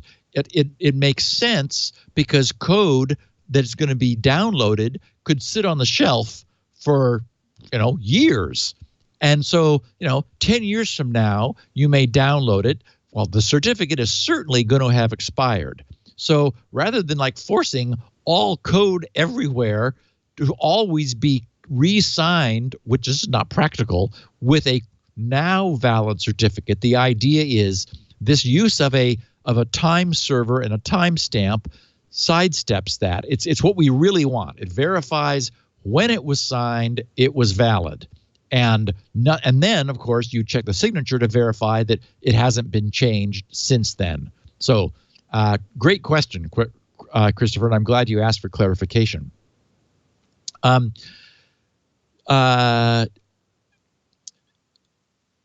loved this. David Lemire says, in the discussion of disabling Intel's ME, the management engine that we've just been talking about in last week's episode, he says it created a terminology question.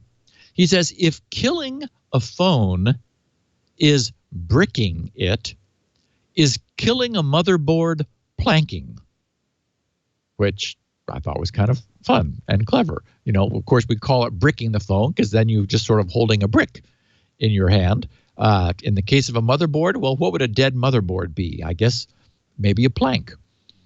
And Mark Borstein said, I'm not sure faveicon.ico is a good login test.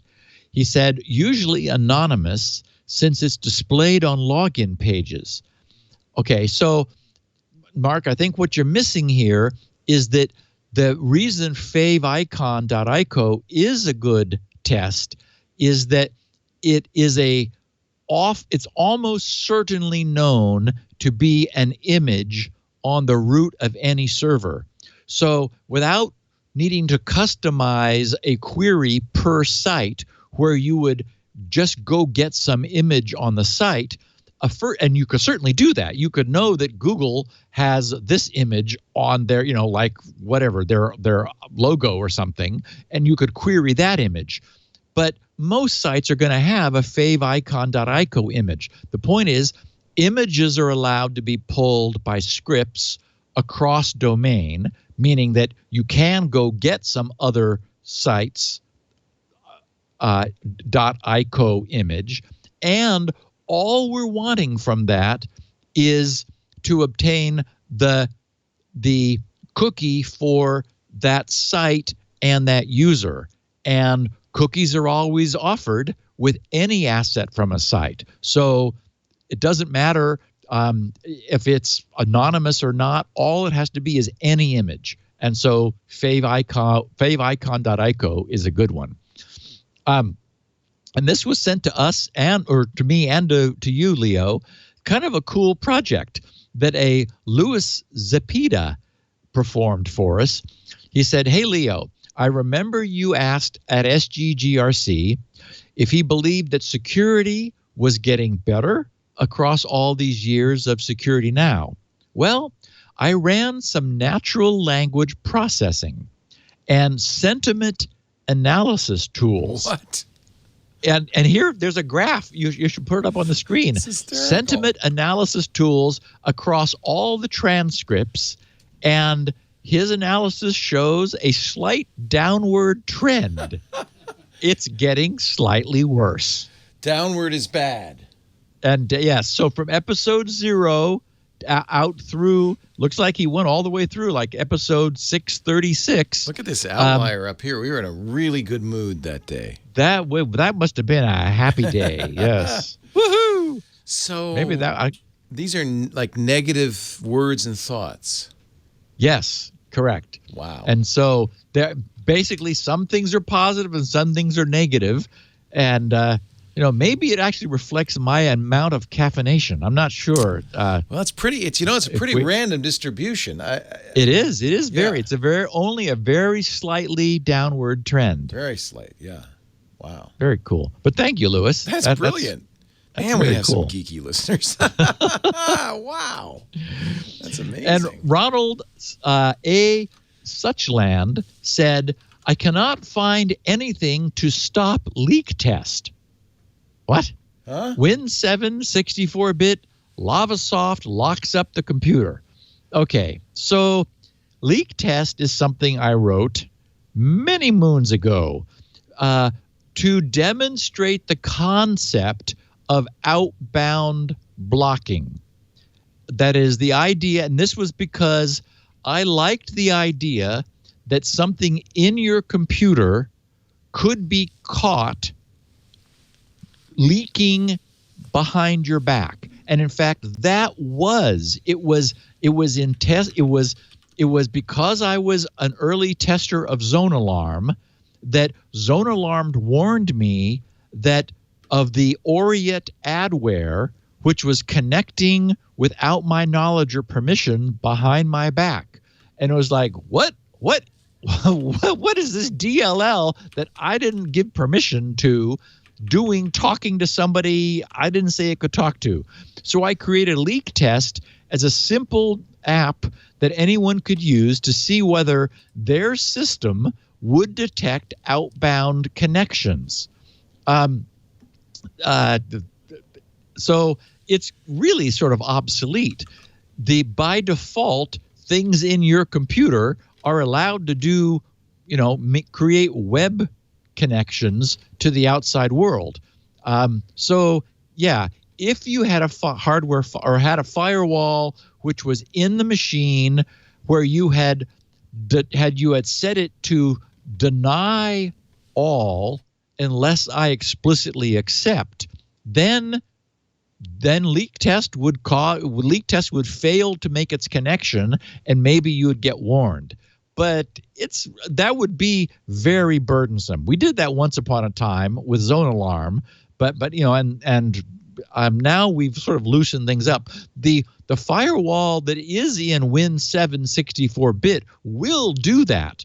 If you told it to, you could lock it down tight and tell to deny every connection from anything you didn't ask, explicitly permit, but you'd pull your hair out in no time. I mean, if you've ever done a netstat on your computer, netstat -an, oh my goodness, it shows what's going on, and we've just lost control of all this now. So, it's like trying to run NoScript these days on a browser. You just can't. Everything is scripting, and everything is phoning home, and we just have to trust that nothing evil is being done behind our back. And finally, let's see. Oh, he says, hello, this is Chris in Germany, a comment on Steve's comment last episode. He said, hello, Leo and Steve. Steve, you commented in the last episode that users should never download anything, even from trusted sources. I don't think we said that. No, I didn't, but I want to clarify. Does that include the show notes you and Leo upload to your show? To be fair, anything. I don't think this advice is feasible for the average user and sounds Stallman-esque.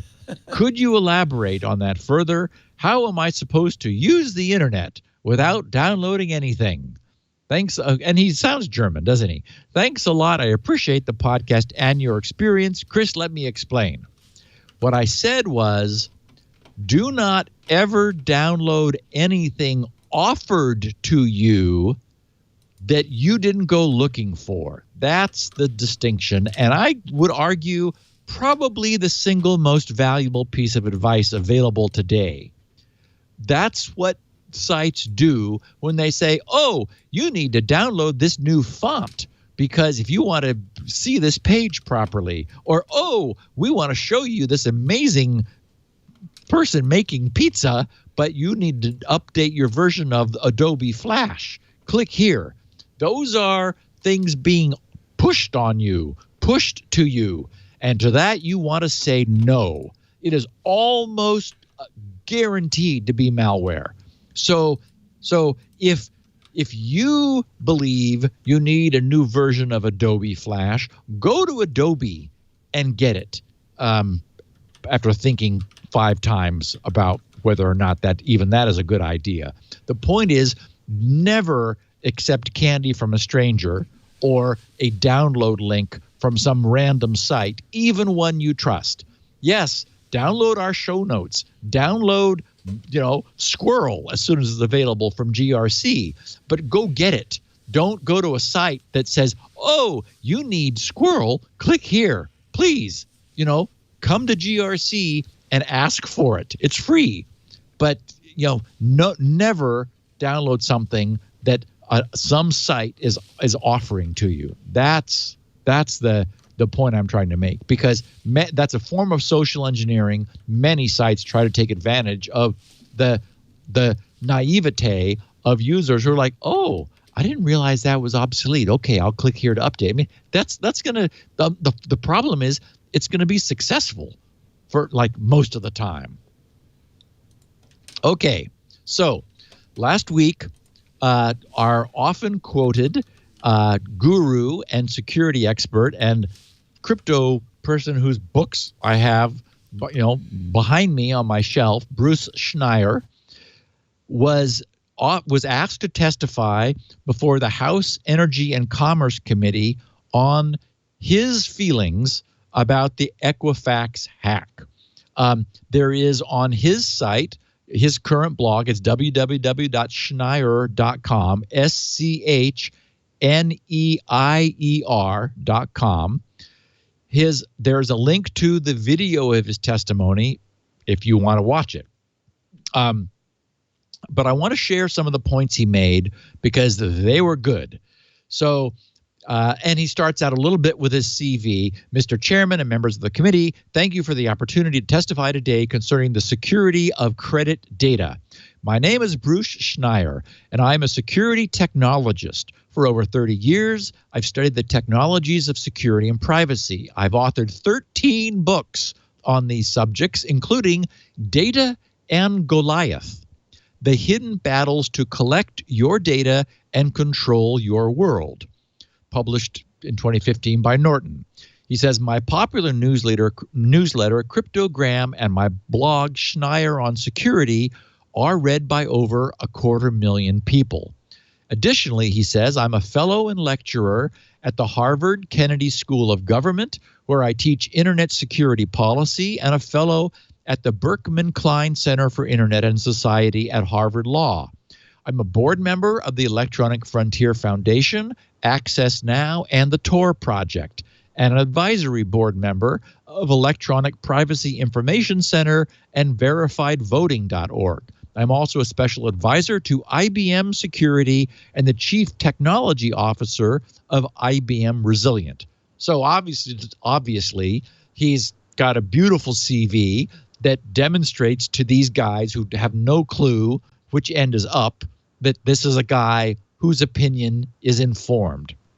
He says, I am here representing none of those organizations and speak only for myself based on my own expertise and experience. I have 11 main points, and I'm going to skip them toward the end, but I want to share the main salient ones.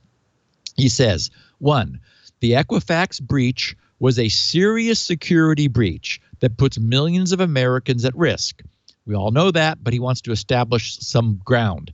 Equifax reported that 145.5 million U.S. customers, about 44% of the population, were impacted by the breach. That's the original 143 million plus the additional 2.5 million disclosed a month later. The attackers got access to full names, social security numbers, birth dates, addresses, and driver's license numbers. This is exactly the sort of information, Bruce says, criminals can use to impersonate victims to banks, credit card companies, insurance companies, cell phone companies, and other businesses vulnerable to fraud. As a result, all 143 million U.S. victims are at greater risk of identity theft and will remain at risk for years to come. And those who suffer identity theft will have problems for months, if not years, as they work to clean up their name and credit rating. 2, Equifax was solely at fault. He says this was not a sophisticated attack. The security breach was a result of a vulnerability in the software for their websites, a program called Apache Struts. The particular vulnerability was fixed by Apache in a security patch that was made available on March 6th, 2017, and was not a minor vulnerability. The computer press at the time called it critical. Within days, it was being used by attackers to break into servers. Equifax was notified by Apache, U.S. CERT, and the Department of Homeland Security about the vulnerability and was provided instructions to make the fix. 2 months later, Equifax had still failed to patch its systems. It eventually got around to it on July 29th.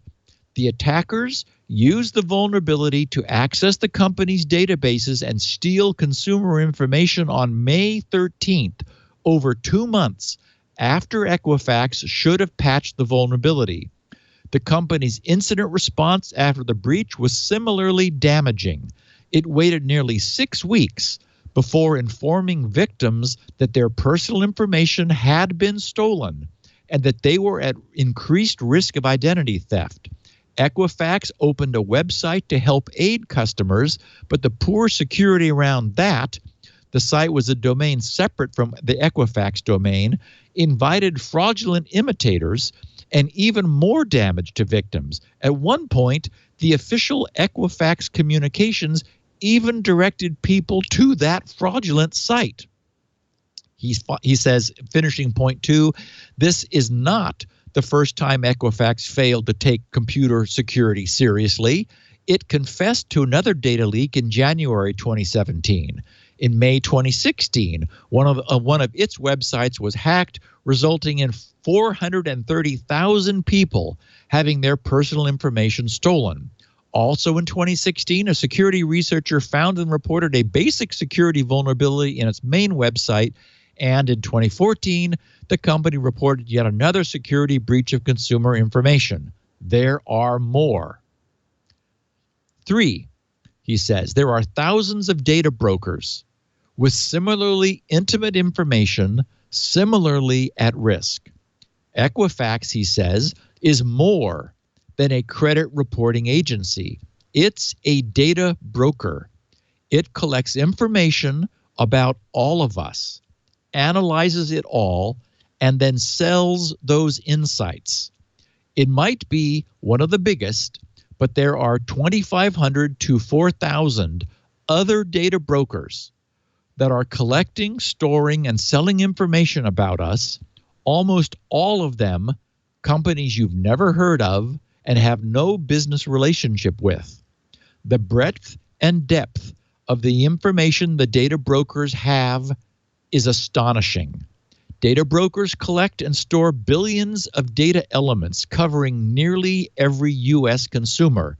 Just one of the data brokers studied holds information on more than 1.4 billion consumer transactions and 700 billion data elements. And another adds more than 3 billion new data points to its database each month. These brokers collect demographic information, names, addresses, telephone numbers, email addresses, gender, age, marital status, presence and ages of children in household, education level, profession, income level, political affiliation, cars driven, and information about homes and other property. They collect lists of things we've purchased, when we've purchased them, and how we paid for them. They keep track of deaths, divorces, and diseases in our families. They collect everything about what we do on the internet. He says, number 4, these data brokers deliberately hide their actions and make it difficult for consumers to learn about or control their data. He writes, if there were a dozen people who stood behind us and took notes of everything we purchased, everything we read, searched for, or said, we would be alarmed at the privacy invasion. But because these companies operate in secret inside our browsers and financial transactions, we don't see them and we don't know they're there. Regarding Equifax, few consumers have any idea what the company knows about them, who they sell personal data to, or why. If anyone knows about them at all, it's about their business as a credit bureau, not their business as a data broker. Their website lists 57 different offerings for business, products for industries like automotive, education, healthcare, insurance, and restaurants. In general, options to opt out don't work with data brokers. It's a confusing process and doesn't result in your data being deleted. Data brokers will still collect data about consumers who opt out. We will still be in those companies' databases and will still be vulnerable. It just won't be included individually when they sell data to their customers. 5, he says, the existing regulatory structure is inadequate. Right now, there is no way for consumers to protect themselves. Their data has been harvested and analyzed by these companies without their knowledge or consent. They cannot improve the security of their personal data and have no control over how vulnerable it is. They only learn about data breaches when the companies announce them, which can be months after the breaches occur. And at that point, the onus is on them to obtain credit monitoring services or credit freezes. And even those only protect consumers from some of the harm. And only those suffered after Equifax and only those suffered after Equifax admitted to the breach. Right now, the press is reporting dozens of lawsuits against Equifax from shareholders, consumers, and banks.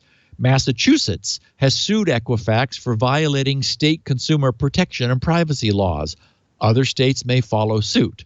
If any of these plaintiffs win in the court, it will be a rare victory for victims of privacy breaches against the companies that have our personal information. Current law is too narrowly focused on people who have suffered financial losses directly traceable to a specific breach. Proving this is difficult. If you are the victim of identity theft in the next month, is it because of Equifax, or does the blame belong to another of the thousands of companies who have our personal data? As long as one can't prove it one way or the other, data brokers remain blameless and liability-free. Additionally, much of this market in our consumer data falls outside the protections of the Fair Credit Reporting Act. And in order for the FTC, the Federal Trade Commission, to levy a fine against Equifax, It needs to have a consent order and then a subsequent violation. Any fines will be limited to credit information, which is a small portion of the enormous amount of information these companies know about us. In reality, this is not an effective enforcement regime. Although the FTC is investigating Equifax, it's unclear if it has a viable case. And so, anyway, I won't go on. Number 6, he says, the market cannot fix this because we are not the customers of the data brokers. As we know, we are the products which the data brokers sell. So this has perverse incentives. The data brokers are selling to companies that want the information. So this doesn't. This in this system, traditional market forces don't work to apply pressure. The customers want the information, want it to be easy to get, don't want us to be able to block it from their access. So as a consequence, it has been made hard for us to do this. And in fact, he makes the point that financial markets reward bad security. He writes, given the choice between increasing their cybersecurity budget by 5% or saving that money and taking the chance, a rational CEO chooses to save the money. Wall Street rewards those whose balance sheets look good, not those who are secure. And if senior management gets unlucky and a public breach happens, they end up okay. Equifax's CEO did not get his $5.2 million severance pay, but he did keep his $18 million pension. Any company that spends more on security than absolutely necessary is immediately penalized by shareholders when its profits decrease. And he says, he finishes, even the negative PR that Equifax is currently suffering will fade unless we expect data brokers to put public interest ahead of profits. The security of this industry will never improve without government regulation. Anyway, so number 7, we need effective regulation by data brokers. Number 8, resist the complaints from the industry that this is too hard. He notes that credit bureaus and data brokers and their lobbyists are trade association representatives, and their trade association representatives will claim that these measures are too hard. He says they're not telling you the truth. He says, take one example, credit freezes. This is an effective security measure that protects consumers, but the process of getting one and of temporarily unfreezing credit is made deliberately onerous by the credit bureaus. Why isn't there a smartphone app that alerts me when someone wants to access my credit rating and lets me freeze and unfreeze my credit at the touch of the screen? Too hard? Hardly. Today, you can have an app on your phone that does something similar if you try to log into a computer network, or if someone tries to use your credit card at a physical location different from where you are. He says, moreover, any credit bureau or data broker operating in Europe is already obligated to follow the much more rigorous EU privacy laws. The EU General Data Protection Regulation will come into force, requiring even more security and privacy controls for companies collecting and storing the personal data of EU citizens. Those companies have already demonstrated that they can comply with those more stringent regulations. Anyway, so a really, really good testimony from Bruce. He finishes with number 11 saying, we need to do something about it. Yes, this breach is a huge black eye and a temporary stock dip for Equifax this month. Soon, another company will have suffered a massive data breach, and few will remember Equifax's problem. Does anyone remember last year when Yahoo admitted that it exposed personal information of 1 billion users in 2013 and another 500 million in 2014? He says, Unless Congress acts to protect consumer information in the digital age, these breaches will continue. Finally, thank you for the opportunity to testify today. I will be pleased to answer your questions. And Bruce then did that.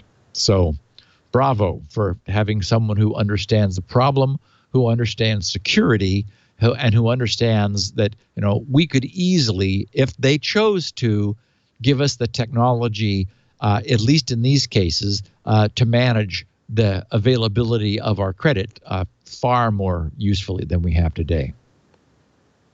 And yet nothing will ever happen. So nope. I'm impressed that Congress or staffers probably had the good sense to invite Bruce, though. That's good. Yep. But we know who. It certainly won't happen without it, and so maybe something will come of it. We can hope. I love the idea. And of course, it'd be a simple thing to have an app that says, yes. "Hey, you want to unfreeze your credit? Somebody wants a credit report." You say yes. Boom. It's done. Yeah. Well, and it would be like so and so who you're renting an apartment from wants to verify your credit. Or Google or Microsoft you just tried to log in. You approve it? Yes. Yep. Exactly. It's an easy thing to do, but of course it impedes their ability to profit on your credit, selling your credit report. Creates a little bit of friction. Yes. They don't, it stops it cold. If you have a credit freeze in your account, they can't make any money on you. Right. Right. Well, such is life. Steve has done it again, my friends. In a mere 2 hours and a few odd minutes, he has totally, less than that actually, about an hour 50. He's totally changed our perception of the world around us. And now we're going to put him back in his box for another week. And, he will continue to gather information for next week's episode. I'll do it. You can find this in every episode. How many have we done here? 637 at grc.com. He's got transcripts there too. That's where that sentiment analysis came from. Those are freely available, downloadable, written not by a machine but an actual human person named Elaine. She does a great job, so take advantage of those. He also has 64 kilobit audio files there. And when you're there, make a little yabba-dabba-doo happen in Steve's heart by buying a copy of Spinrite, the world's finest disk, hard drive, recovery, and maintenance utility. That's his bread and butter. It is that. Without that, he would have no coffee. So please. Keep me caffeinated. Keep me caffeinated. God only knows what would happen if he weren't. At this point, I think the caffeine's the only thing holding his veins open. You gotta help it out. Help a kid out. You can buy a copy of Spinrite, or you could turn the page.